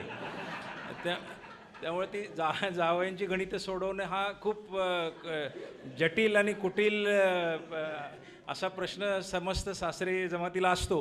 पण त्याचंसुद्धा एक चांगलं उदाहरण दिसून येतं की ते खऱ्या गणिताचे प्रश्न त्यांनी पाठवलेले आहेत आणि त्यांनी खऱ्या गणिताच्या प्रश्नाची सोडवणुकीचं आव्हान स्वीकारलेलं आहे. तर असे प्रयोग होणं अत्यंत नितांत गरजेचं आहे. कारण काही जरी झालं तरी ही जी एकंदरीत शिक्षण व्यवस्था आहे, आता मी कमिशनर म्हणून जरी आत्ता जॉईन झालो असलो तरी माझ्या वडिलांच्या सोबत मी फार जुना शिक्षण विभागातला माणूस आहे. म्हणजे माझा जन्म शिक्षण विभागात झालेला आहे. तर मी त्यांचंही बघितलं. माझे वडील इंग्रजीचे, तुम्ही मगाशी सांगितलं ना, खरं तसं बरोबर येते की इंग्रजीचे शिक्षक टाईट राहणार, कडक राहणार वगैरे वगैरे. मी महापालिकेमध्ये उपायुक्त म्हणून जेव्हा रुजू झालो तेव्हाही मला उपायुक्त म्हणण्यापेक्षा मांढरे सरांचा मुलगा म्हणूनच जास्त लोक ओळखायचे. आणि ते सांगायचे तुमचे वडील गेटवर उभे असले आम्हाला फार दंडे मारायचे. त्यातले बरेचसे नगरसेवक झाले नंतर. तर ते हे सगळे शिस्तीचे करडे वगैरे वगैरे अशी एक कविता पण आमच्या वडिलांवरती कुणीतरी केलेली होती. तर ते तात्पर्य हे की ते काय करायचे, मी तेव्हापासून बघतोय. आज आपण त्याला खूप बरंचसं एबिलिटी बेस्ड लर्निंग वगैरे असे अवघड अवघड शब्द काय काय दिले. ती मंडळी तेव्हापासून तसं करत होते. ते एक तर सुपरवायझर असताना टाईम टेबल ते बनवायचे, सगळ्यात कच्चे वर्ग स्वतःकडे घ्यायचे, वरचे नाही घ्यायचे. त्यावेळी त्या तुकड्या मार्कांप्रमाणे असायच्या. खालचे वर्ग घ्यायचे, स्वतः शिकवायचे आणि व्यवस्थितरित्या 100% निकाल लावून घ्यायचे. आणि दर 5 सप्टेंबरला त्यांना 100% निकालाचं एक पुस्तक आणि एक सर्टिफिकेट मिळायचं. ते माझ्या लायब्ररीची सगळ्यात प्रेस्टिजियस आणि प्रेशियस गोष्ट आहे. तर ते मी बघितलं की हे मेहनत घेऊन विषय सोपे करून कसे. इतिहास शिकवताना आपण बघा, इतिहास म्हणजे असा नाही पुस्तकांमधून शिकवतो, त्या मुलं व्हिज्युअलाइज नाही करू शकत की पानिपतचं युद्ध झालं म्हणजे त्याचं स्केल काय असेल. ते कधीच व्हिज्युअलाइज करू शकत नाही जोपर्यंत एखादं मोठं ग्राउंड त्यांना दाखवलं जात नाही. आता आपल्याला वाटतं महाभारतातलं युद्ध म्हणजे काय, किती एवढे लक्ष येऊन हे ते काय कसं काय समजणार मुलं ती, जर तुम्ही आतच असाल तर. एक उदाहरण मग अशी बोलताना मी दिलं की सोनम वांगचूक यांच्याशी मी एक दिवस घालवला. त्यांनी पुस्तक सुरू झालं, A for apple, B for bat, C for cat, A for fan. ते मुलं लडाखचे उदाहरण आहे. ते सोनम वांगचूक लडाखमध्ये काम करतात. लडाखमध्ये एफ फॉर फॅन. एक मुलगा उभा राहिला, त्या मॅडमला विचारतोय त्याच्या भाषेमध्ये की बाबा एफ फॉर फॅन, फॅन म्हणजे काय. तर ती बाई म्हणाली की हवा थंड करण्याकरता ते एक मशीन असतं त्याला फॅन म्हणतात. तर तो म्हणला अजून किती थंड करायची हवा, काकडून मरायची वेळ आली इथे आणि अजून थंड करायची. कारण लडाख हेच त्याचं जग आहे ना. कुठेतरी गरम हवा असते आणि ती थंड केली जाते, हे त्याच्या गावीच नाही आहे. तिथे ए फॉर फायर पाहिजे ॲक्च्युली, जे तो रोज बघतोय. आपण वस्तू बाहेर बनवतो, मुलांना देतो, त्या वस्तूंशी त्यांना काही देणं घेणं नसतं. आता रोबो म्हणजे मी जेवढ्या शाळांमध्ये गेलो, योगायोगाने मी 36 जिल्ह्यांमध्ये फिरलो, अनेक शाळा पाहिल्या. रोबो म्हणजे फक्त एवढंच आहे की एक ते बनवतात, मग रिमोटने इथं बटन दाबतो, मग तो जातो, मग तो टेबलाच्या कडेपर्यंत जातो आणि तिथं थांबतो. मग हा परत बटन दाबतो, तो परत मागे येऊन थांबतो. मी म्हटलं झालं, हे मी खूप वेळा बघितलं आहे. म्हटलं आता दुसरं काहीतरी करणारं आहे का काही? तर आपण असं मर्यादित केलं आहे सगळं आणि त्याला आपण प्रगती समजतो, त्याचंच मोजमाप करतो, त्यात मुलांमध्ये डिस्टिंक्शन करतो. ते सगळं तोडायची वेळ आलेली आहे आता. आणि सुदैवाने नवीन शैक्षणिक धोरणात बऱ्याच गोष्टी त्या दिशेने जाणाऱ्या आहेत. आता गरज काय आहे की हे सगळं मिळून करण्याच्या गोष्टी आहेत. काय होतं, शासन व्यवस्था ही एक समाजव्यवस्थेचा एक छोटा भाग आहे ॲक्च्युली. जरी ती खूप मोठी असली, जरी ती खूप पॉवरफुल असली, तरी ती परिपूर्ण नसते. तिला सगळ्यांनी जोड द्यायची असते.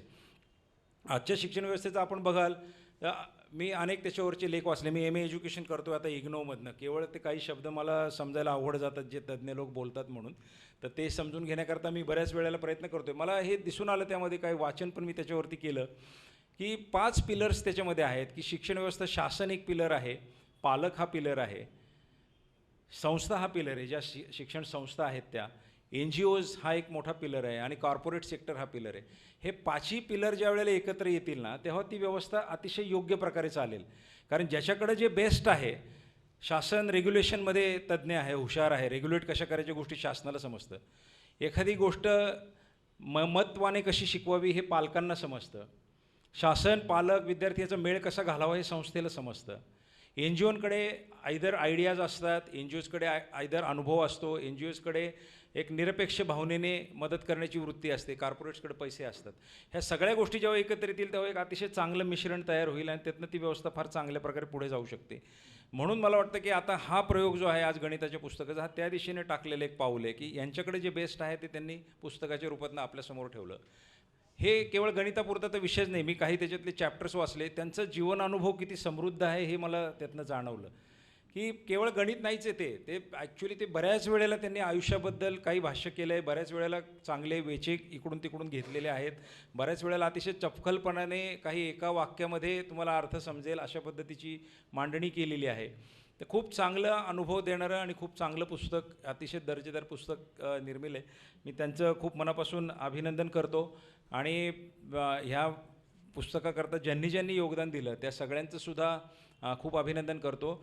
आपण सगळेजण मिळून जर आता एकत्र आलो तर एक भारत हा खूप एका वेगळ्या पेडेस्टलवर आज आहे की खरोखर आपल्याला खूप मोठी संधी आहे. कालच आम्ही जर्मनच्या एका स्टेटबरोबर एक करारनामा केला जिथे 2 लाख नोकऱ्या आपल्याला ते द्यायला तयार आहेत. आपल्याकडं मॅनपॉवर इतकी जास्त आहे चांगल्या दर्जाची की दे बिलीव्ह इन अस आणि ते द्यायला तयार आहे. गरज काय आहे, सगळ्यांनी एकत्र येऊन काम करण्याची गरज आहे. म्हणजे आज परिस्थिती काय झाली की काही आज्ञे आहेत एकदम, काही तज्ज्ञ आहेत आणि त्यांच्यामध्ये आम्ही सुज्ञ उभे आहोत. तर आम्हाला थोडंसं सुज्ञपणे काम करण्याकरता जर दोघांनी मदत केली तर ते काम खूप चांगल्या प्रकारे होईल आणि बरेचसे निर्णय, मोठे निर्णय घेण्यामध्ये चहूबाजूने विचार जर झाला तर ते निर्णय जास्त शाश्वत पद्धतीने, टिकाऊ पद्धतीने घेता येतात अशी माझी धारणा आहे. यामध्ये ह्या कार्यक्रमाच्या निमित्ताने सगळे लोक आपण एकत्र आलो तर हीच टीम आपण पुढे चालू ठेवूया, चांगलं काम करूया आणि जी संधी भारताला आता टाईम देतो आहे ती संधी आपण पूर्णपणे वापरूया अशी मी अपेक्षा व्यक्त करतो. आपलं खूप खूप अभिनंदन आणि खूप खूप चांगले योगदान आपण दिले. आपल्या सर्वांचे पुन्हा एकदा आभार. धन्यवाद. थँक्यू.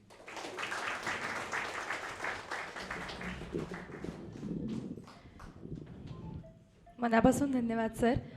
सरांनी ज्या महत्त्वाच्या 5 पिलर्सचा उल्लेख केला आणि ते पिलर्स त्यांनी देशाच्या प्रगतीपर्यंत नेऊन पोहोचवले, तर मला वाटतं या 5ही पिलर्सपर्यंत सकाळ प्रकाशन हे पुस्तक नक्की पोहोचवेल अशी खात्री मी विजय सरांना देते. यानंतर आपण डॉक्टर अरविंद नातू सर यांचं मनोगत ऐकणार आहोत. तत्पूर्वी त्यांचा थोडक्यात परिचय. डॉक्टर अरविंद नातू हे पुणे आणि बर्लिन विद्यापीठातून PhD प्राप्त झालेले वरिष्ठ वैज्ञानिक आहेत. NCL इथं 40 वर्ष वरिष्ठ वैज्ञानिक म्हणून त्यांनी काम केलेलं आहे. ते इंटरनॅशनल केमिस्ट्री ऑलिम्पियाडमध्ये सक्रिय कार्यरत आहेत.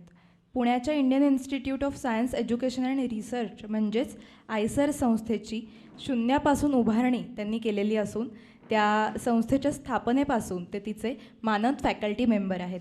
ISER Kolkata board of governor's ह्याचे ते चेअरमन आहेत. त्यांनी विज्ञान, तंत्रज्ञान आणि शिक्षण क्षेत्रात इंडो जर्मन कोलॅबरेशन सुरू करण्यात सहभाग घेतलेला आहे.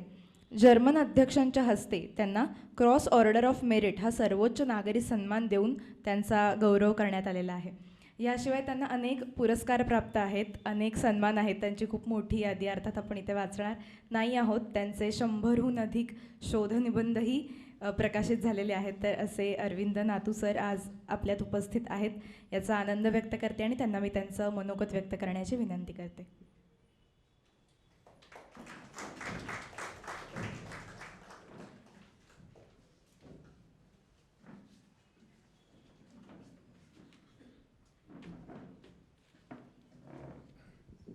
नमस्कार श्रोतेहो.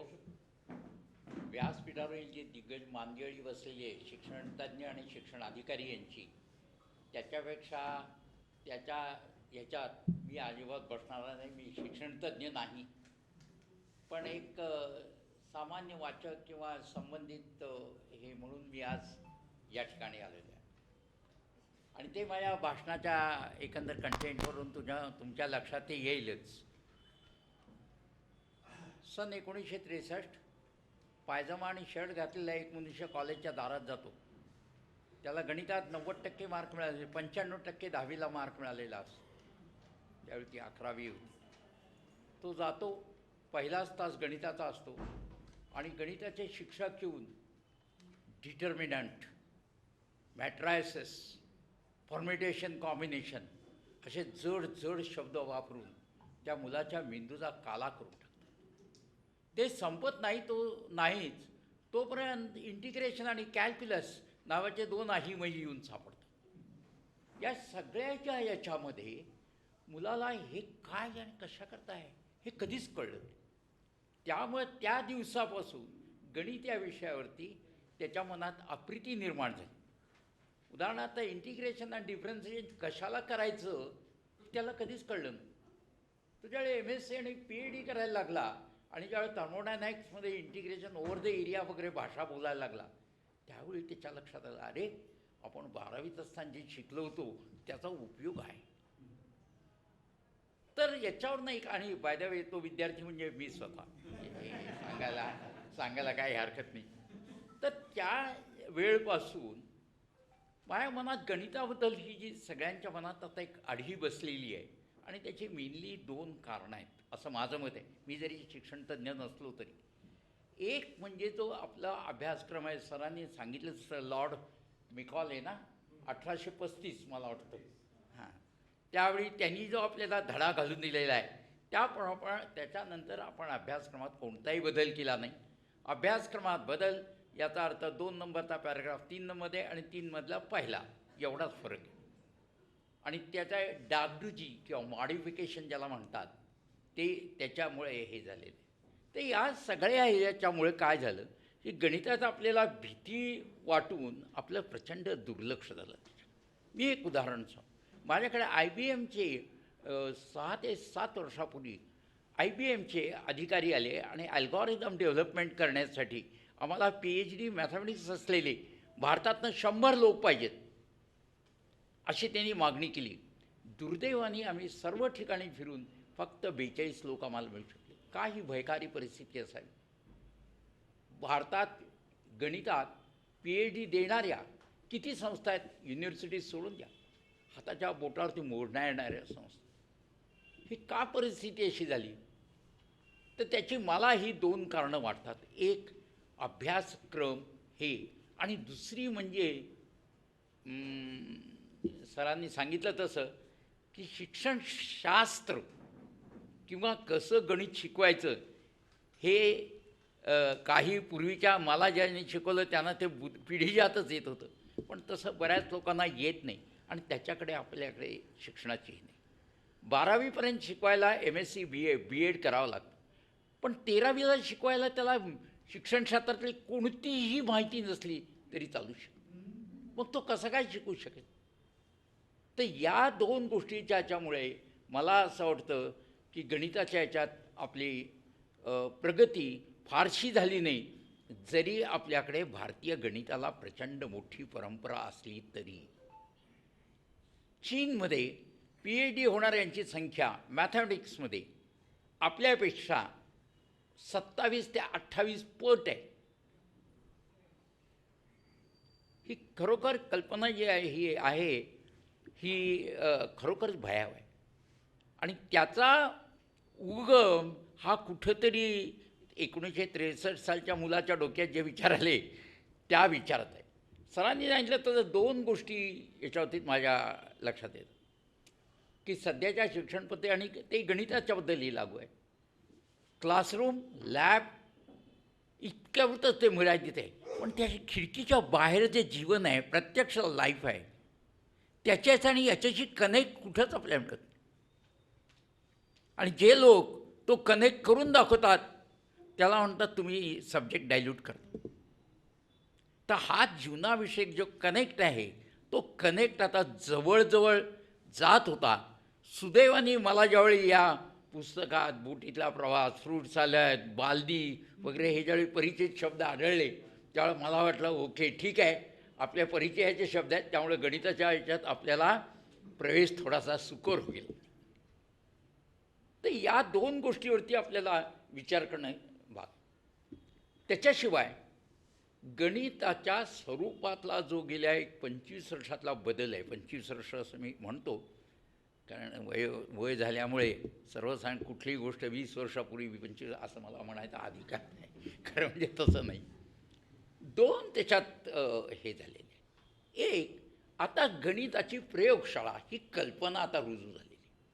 मॅथमॅटिक्स लॅबोरेटरी मला नाही वाटत 10 वर्षापूर्वी ही कोणाच्या डोक्यात कल्पना आहे. 22 सप्तमांश म्हणजे पाय हे मी सगळ्या पाठ केलेले आहे, फॉर्म्युले सोडवलेले आहेत, पण ते कसं हे मला कधी कळलं. आत्ता 4थीतल्या किंवा 5वीतल्या किंवा 7वीतला मुलगा लॅबमध्ये 22 सप्तमांश म्हणजे काय आणि ती फिगर कशी आली हे स्वतःच्या हाताने टॅनग्राम का काहीतरी ते वापरून ठरवू शकतो. त्रिकोणाच्या 3 कोणाची बेरीज 180 आहे हे मी पाठ केल्याशिवाय प्रत्यक्ष कधीही बघितलं. आपल्या डोक्याचा हा विचार आला की कसं होत असं. आत्ता सुदैवाने शिक्षण क्षेत्रातलं जे आता बदल होत आहे त्याच्यातनं मला असं वाटतं की हे तिसरं. आणि तिसरा सगळ्यात मोठा जो बदल आहे तो आहे interdisciplinary teaching or subject in mathematics. आपल्याला वाटेल मॅथमॅटिक्समध्ये काय शिकवायचं किंवा त्याचा इंटरडिसिप्लिनरी काय संबंध. तर गाढ संबंध आहे. संबंध पॅन्डेमिकच्या कोविडच्या काळात मॅथमॅटिशियन आणि बायोलॉजी जर एकत्र आले नसते तर प्रेडिक्शन अमुक तमुक या सगळ्या गोष्टी कधीही झाल्या नसत्या. Biological mathematics, mathematical physiology, molecular BIOS हे विषय असे झाले की ज्यात सर्व विषयातले तज्ज्ञ एकत्र आले आणि त्यात मध्यभागी सेंटरला गणित हा विषय होता मॅथमॅटिक्सचा. कारण सगळ्या ॲल्गॉरिदमच्या मागचे आहेत हे गणितज्ञांनी केलेले.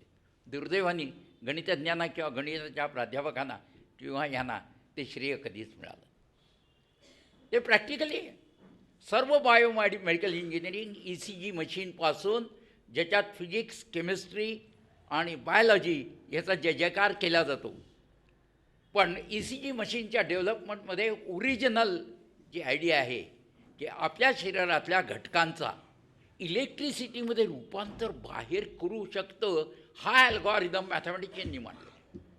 आणि त्याच्यावरती सर्व बायोमेडिकल इंजिनिअरिंग जे आहे त्याचा पाया त्याच्यात. इतकं श्रेय असताना, इतका सेंट्रल तो विषय त्याच्यात असताना हे असं का झालं. कदाचित आपल्याला जग हे इंटरडिसिप्लिनरीच्या बाजून जात आहे आणि कदाचित आपल्याला 11वीत बायोलॉजी आणि मॅथमॅटिक्स यांची जर डायव्होर्स झाला नाही तर तो मुलगा सक्सेसफुल होणार नाही अशी एक चुकीची समज. दे गो हँड इन हँड. आणि ते त्यामुळे B heads M, M heads P, P heads C अशी परिस्थिती. तर ही जी कल्पना, ही जी सगळी आहे ही परिस्थिती बदलण्यासाठी याच्यासारख्या पुस्तकांचा उपयोग. त्याच्यावरची पुस्तकं आहेत ती कशी आहेत. एक तर लाईट हसत खेळत गणित किंवा अशा टाईपची आहेत आणि ती त्या लेवलला योग्य आहे. किंवा गणिताच्या फिलॉसॉफीवरती एवढी मोठी. मी हरिश्चंद्र इन्स्टिट्यूट ऑफ मॅथमॅटिक्समध्ये गेलो, हे इतकं मोठं मला मॅथमॅटिकल फिलॉसॉफीचं पुस्तक मिळालं. ते कसं काय मला डायजेस्ट होणार. या पुस्तकाचं मला वैशिष्ट्य असं वाटलं की या दोन्ही गोष्टी एकत्र आल्या. जसं त्यांनी प्रत्यक्ष उदाहरणातनं देऊन सोप्यातून कठीणाकडे नेलेलं आहे, तर तिथंच न सोडता अनेक त्याच्या टॉपिक्समधून जर तुम्ही बघितलं, गणित कशा करता, गणिताचा इतिहास, या सगळ्या जर याच्यातनं गेलं तर त्याला लागणाऱ्या फिलॉसॉफीची योग्य ती बैठकसुद्धा त्यांनी याच्यात दिली. आणि एक त्यांचं कौतुक मला अशा करता करावं असं वाटतं, गणित शिकवणे किंवा शिकणे हा त्यांच्या व्यवसायाचा भाग नाही. त्यांचा व्यवसाय किंवा हे ज्याच्या निमित्त ते सगळीकडे हिंडतात तो अगदी हे वेगळाच आहे, त्याच्याबद्दल प्रश्नच नाही. पण तरी असून केवळ गणित प्रेमामुळे, आता जसं म्हणतात की सगळे त्यांचे कुटुंबीयच त्याच्यात आहे, तर कुटुंब रमलंय गणितात असं एक म्हणायला हरकत नाही. त्याच्यामुळेच कदाचित त्यांना त्यातून सुटका मिळाली नसावी. हे इतकं सांगितल्यानंतर हे पुस्तक प्रकाशित करण्याचा आणखीन एक मला सांगायचं, सरांनी रोबोचं उदाहरण दिलं. मी कुठल्याही एक्झिबिशनमध्ये गेलो तर रोबोचे परीक्षक किंवा सोलर एनर्जीचे एक्सपिरियन्स हे एकासारखे असतात. मला आश्चर्य वाटलं, म्हणून मी सहज बघितलं तर सगळे एकाच कंपनीकडनं विकत आणलेले. मग म्हटलं तुम्ही रोबोच काय हे केलं. तर अशीही त्याची एक छोटीशी बाजू आहे आणि ती आपल्याला अवॉइड करणं सहज शक्य आहे. सुदैवाने महाराष्ट्रात शिक्षण आयुक्त किंवा टेक्स्टबुक किंवा याच्याकरता सुदैवाने चांगले अधिकारी आपल्याला मिळाले.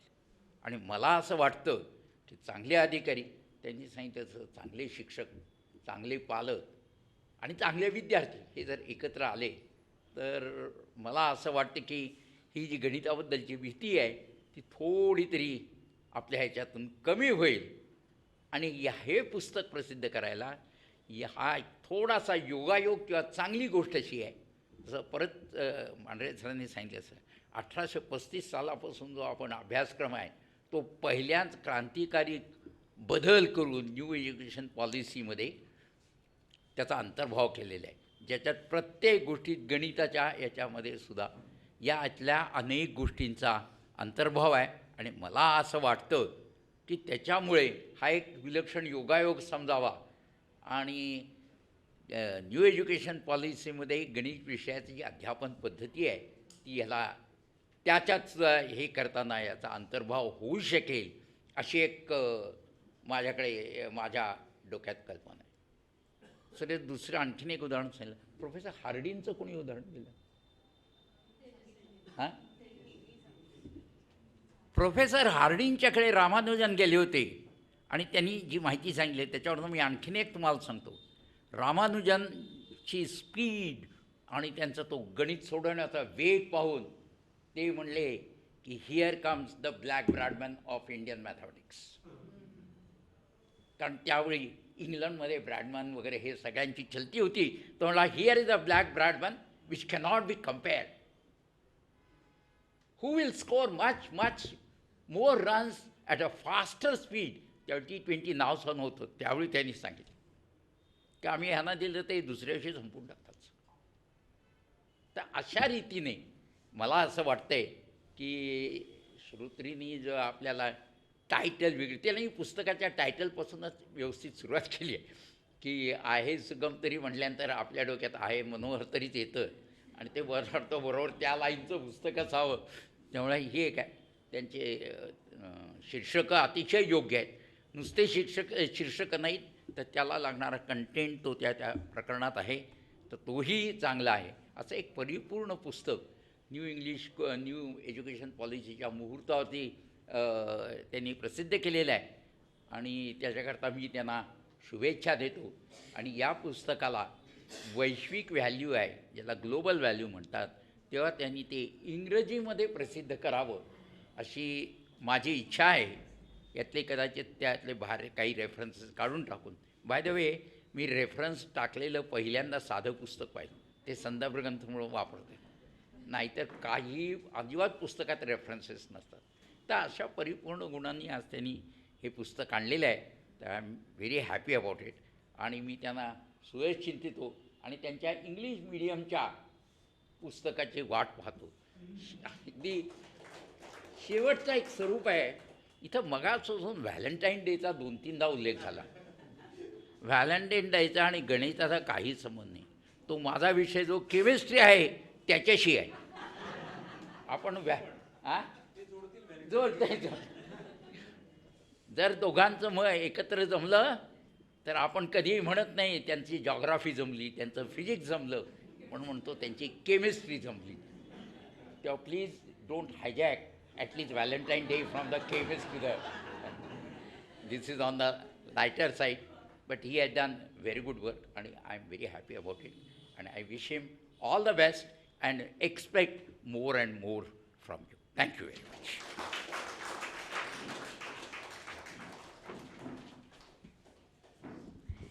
मनापासून धन्यवाद सर. सरांनी जो मुद्दा मांडला की प्रत्यक्ष आयुष्याशी गणिताचा संबंध जोडला पाहिजे, तर त्या संदर्भात फार छान एक वाक्य विजय सरांनी पुस्तकात लिहिलं आहे की मुलं का तो संदर्भ जोडत नाहीत. तर तशी फारशी मोकळीकच मुलांना मिळत नाही. ती म्यानामध्ये त्यांची तलवार असते आणि ती तलवार आतमध्येच खूप प्रश्न विचारत असते, पण ती तलवार बाहेर काढण्याची संधीच मुलांना कधी दिली जात नाही. तर मला वाटतं की ह्या पुस्तकाच्या निमित्ताने जे काही विचार आज आपण ऐकले त्याचं फलित हेच आहे की मुलांना ती मोकळीक गणित शिकण्यासाठी नक्की मिळेल. अजून एक जो छान सरांनी मुद्दा मांडला तो म्हणजे अभ्यासक्रमाचा. तर त्या संदर्भातही विजय सरांनी फार छान उदाहरण दिलं आहे की एक ट्रीप असते ना की 3 दिवसात 4 देश फिरता येतील आपल्याला. तर आपल्याला माहीत असतं की हे काही शक्य नाही आहे. तसंच सर म्हणतात की 10 महिन्यात 15 विषय किंवा 15 धडे एका गणिताचे शिकणं हेही शक्य नाही आहे. तर अशा काही मुद्द्यांना नक्की पुढे घेऊन जाणारा आजचा हा दिवस ठरेल. यानंतर आपण शेवटचं मनोगत ऐकणार आहोत, अर्थात अध्यक्षीय भाषण ऐकणार आहोत. डॉक्टर वसंत काळपांडे सर ह्यांचा पहिले थोडक्यात परिचय करून देते आणि मग त्यांना मी मनोगत व्यक्त करण्याची विनंती करते. डॉक्टर वसंत काळपांडे यांनी महाराष्ट्र राज्य शासनाच्या महाराष्ट्र प्राथमिक शिक्षण परिषद, महाराष्ट्र राज्य शैक्षणिक संशोधन व प्रशिक्षण परिषद, राज्य शिक्षण मंडळ, बालभारती, बालचित्रवाणी अशा शालेय शिक्षणाशी संबंधित सर्व महत्त्वाच्या संस्थांमध्ये संचालक म्हणून काम केलेलं आहे.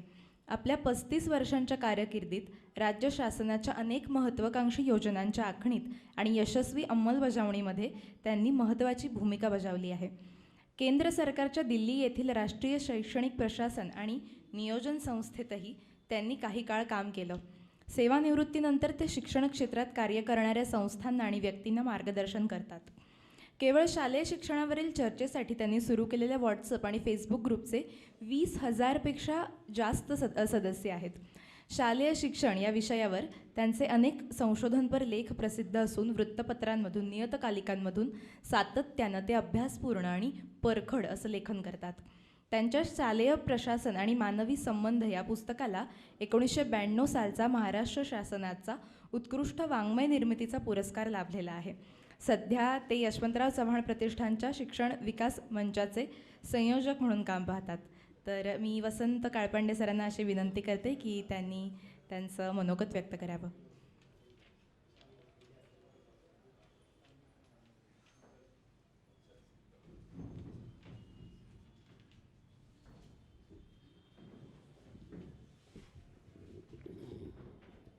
मान्यवर व्यासपीठ आणि उपस्थित सर्वांना नमस्कार.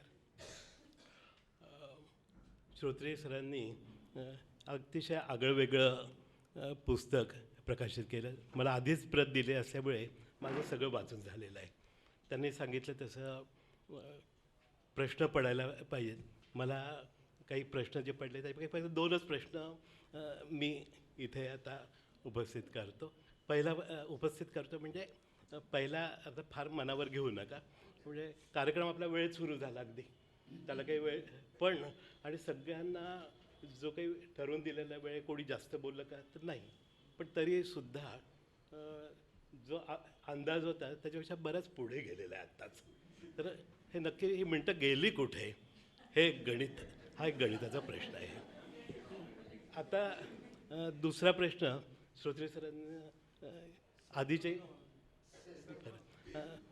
त्यांना आधी काही लोकांनी काही वक्त्यांनी सूचना केल्या. मला एक सूचना करावीशी वाटते. त्यांनी त्यांचं पूर्ण पुस्तक वाचल्यावर एक की लेखकाचं व्यक्तिमत्व जे लक्षात येतं हे लक्षात येतं की ह्यांच्या श्वासातच गणित आहे. त्यांचा व्यवसाय जरी वेगळा असला तरी सगळं आयुष्य एक गणितमय होऊन गेलं. म्हणजे जसं अध्यात्मामधले लोक तुकाराम महाराजांना किंवा सगळ्या संतांना चराचरात पांडुरंग दिसायचा, तसं त्यांना चराचरात गणितच दिसतं. अगदी अभ्यासाचे विषय असो की काही पण असो जगातलं, त्याच्यामध्ये ते भाषा असेल, अध्यात्म असेल, ज्ञानेश्वरी असेल, भगवद्गीता, त्याच्यातही गणितच दिसतं.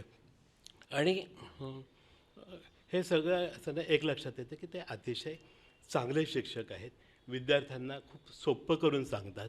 आणि त्यांना एवढा गणितामध्ये जो रस निर्माण झाला, तर साधा पहिला प्रश्न माझ्या मनातमध्ये हा आला की त्यांचे शिक्षक कसे असतील. तर त्या शिक्षकांबद्दल मात्र इथे काहीच लिहिलेलं नाही. तर मला असं वाटतं की ह्या पुस्तकाची पुढची जर आवृत्ती निघणार असेल तर एक पुस्तक त्यांना जे काही शाळेमध्ये कॉलेजमध्ये गणित शिकवणारे शिक्षक असतील तर त्यांची काय वैशिष्ट्य आहे की त्यांच्यामुळे गोडी कशा प्रकारे लागली. आणि मग अशा वेळेला जेव्हा आपण दुसरं कोणाचे विचार मांडतो, आपल्याही मनामध्ये विचारतरंग निर्माण होतात. माझ्या मनात झालं की मला काही जणांना जसं इथे सांगितलं, धन्वंती हर्डीकर असं म्हणाले की त्यांना काही गणित आवडायचं नाही. माझं तसं नाही आहे. म्हणजे मी त्यांच्यासारखा श्वासाश्वासात गणित जरी नसलं तरी माझं गणित अगदी सुरुवातीपासून अतिशय आवडता विषय होता. आणि माझे जे शिक्षक होते ते कसे होते गणिताचे, तर मला 1ली ते 8वीपर्यंत तर एकही चांगलं म्हणता येईल असे शिक्षक मिळाले नाहीत. पण तरीही मला गणित खूप आवडायचं. आणि नेहमी 2 इयत्ता माझी गणिताची पुस्तकं सोडून झालेली असायची. आणि त्या काळामध्ये म्हणजे बरीच इतर काही पुस्तकं असतील, कोड्यांची पुस्तकं असतील, लायब्ररी आमची खूप चांगली होती आणि नगर वाचनालय अमरावतीचं, तर तिथे पण जी पुस्तकं मिळतील ते पूर्ण सोडून येत होतो. नंतर 9वी 10वी 11वीला सुदैवाने चांगले शिक्षक मिळाले. त्यांनी अगदी लीलावतीचं मराठी भाषांतर होतं, त्याच्यातली गणितं सोडवली. आणि पण कॉलेजमध्ये परत एक आपण जर सोडला तर नाही मिळेल, पण तरी मला गणितच आवडायचं. आणि मी आपला विचार करतो की असं काय झालं, मी गणित हे निवडलं एवढ्या करताना MScला मी MSc केमिस्ट्रीमध्ये केलं. पण माझी खरी केमिस्ट्री जमली होती ती गणिताशीच. पण एक प्रत्येकाला एक पोटासाठी काहीतरी शोधावं लागतं आणि त्याच्याकरता जे क्वालिफिकेशन लागतं तर ते त्यावेळेला फिजिकल केमिस्ट्री तिथलं माणसंच मिळायची नाहीत. केमिस्ट्री म्हणजे ऑर्गॅनिक केमिस्ट्री झालेले बरेच असायचे, पण फिजिकल केमिस्ट्रीला गणित लागतं, फिजिक्स लागतं. आणि त्याच्यामध्ये मी MSc केलं. आणि परत नोकरीच्या दृष्टीने एक विचार करायचा, त्याच वेळेला मला एक ऑफर आली होती TIFRमध्ये. तिथे वेगवेगळे आता अरविंद नाथो सरांनी जसं सांगितलं की वेगवेगळ्या ब्रांचेस. आता मी तर 72मध्ये MSc केलं. त्या 72मध्ये माझं रिसर्च फेलोशिपसाठी सिलेक्शन झालं होतं. आणि तो विषय त्या कुठे आहे तर department of chemical physics. Chemical physics हा शब्द मी पहिल्यांदाच ऐकला. डॉक्टर CNR राव ते गाईड म्हणून काम करायला तयार होतील का त्याच्याबरोबर चाचपणी सुरू होती. आणि ते त्यावेळेला कानपूरला होतं IIT मध्ये. पण त्याच वेळेला मी सहज गंमत म्हणून MPSCची परीक्षा दिली होती आणि टेलिग्राम आला. त्यावेळेला काही असा इतर मार्ग नव्हते. तो टेलिग्राम पाहिल्यावर आमचे विभाग प्रमुख म्हणाले की तू जा इकडे. मी फारसा विचार न करता त्यांच्यावर पूर्ण श्रद्धा ठेवून आलो आणि मी त्याच्याबद्दल काही सांगितलं. पण मग इथेच रमलो. पण मला गणिताबद्दल जी काही आवड होती ती कायम टिकून राहिली. मांढरे सरांनी जसं आपण ह्या खात्यातच आलेलो आहोत, हे काम करतो आहोत, त्यांनी जसं MA शिक्षणशास्त्रामध्ये करत आहेत, मी म्हटलं की आता आपण इथे आता MEd करावं. मग PhD पण पुढे त्याच्यातच केली. आणि प्रत्येक वेळेला माझं मूळ गणिताची जी आवड आहे ती काही सुटेना. माझ्या सुरुवातीच्या सगळ्या रिसर्च पेपर्समध्ये गणिताचा म्हणजे स्टॅटिस्टिक्सचा भरपूर वापर केलेला दिसेल आणि लोकांना ते असं दिसलं की तिथेसुद्धा एकदम इम्प्रेस व्हायचे की वा, गणिताचा वापर केला म्हणजे एकदम ऑथेंटिसिटी याची तपासायलाच नको. आता खरं म्हणजे गणिताचा वापर केला तर स्टॅटिस्टिक्समध्ये बरेच फसवेसुद्धा अगदी कन्क्लुजन्स येऊ शकतात. पुढे पुढे मात्र एकदम माझं हळूहळू हे झालं की वाटेल तिथे गणिताच्या दृष्टीने विचार करायला लागल्यामुळे मध्ये आपण हसतो तेव्हा काय होतं, आपले ओठ असे वर जातात. स्माइली जर पाहिलं तर जरा जास्त वर गेले की जास्त त्याची तीव्रता. आणि आता त्यावेळेला स्माइली वगैरे, पण हे माझ्या डोळ्यापुढे आल्यावर मला एकदम माझ्या डोक्यात आलं की रेडियस ऑफ कर्व्हेचर ती मोजून ती जेवढी कमी असेल तेवढी त्या हसण्याची स्मित हास्याची तीव्रता ही जास्त. म्हटलं हे भावनांशी असं गणितामध्ये मोजणं मला एकदम काहीतरी चुकीचं वाटायला लागलं. आणि तेव्हापासून मी ठरवलं की आता आपण कुठेही आकडेवारीचा स्टॅटिस्टिक्सचा वापर करायचा नाही. आणि तेव्हापासून मी गेल्या 30 वर्षामध्ये मी काही लिहिलं असेल वगैरे तरी मी गणिताचा वापर करणं बंद करून टाकलं. आता मला हे जे गणिताचे कुठलेही शिक्षक चांगले मिळाले नाही तरीही मला गणित आवडलं काय तर मला नाही माहिती खरं कारणं.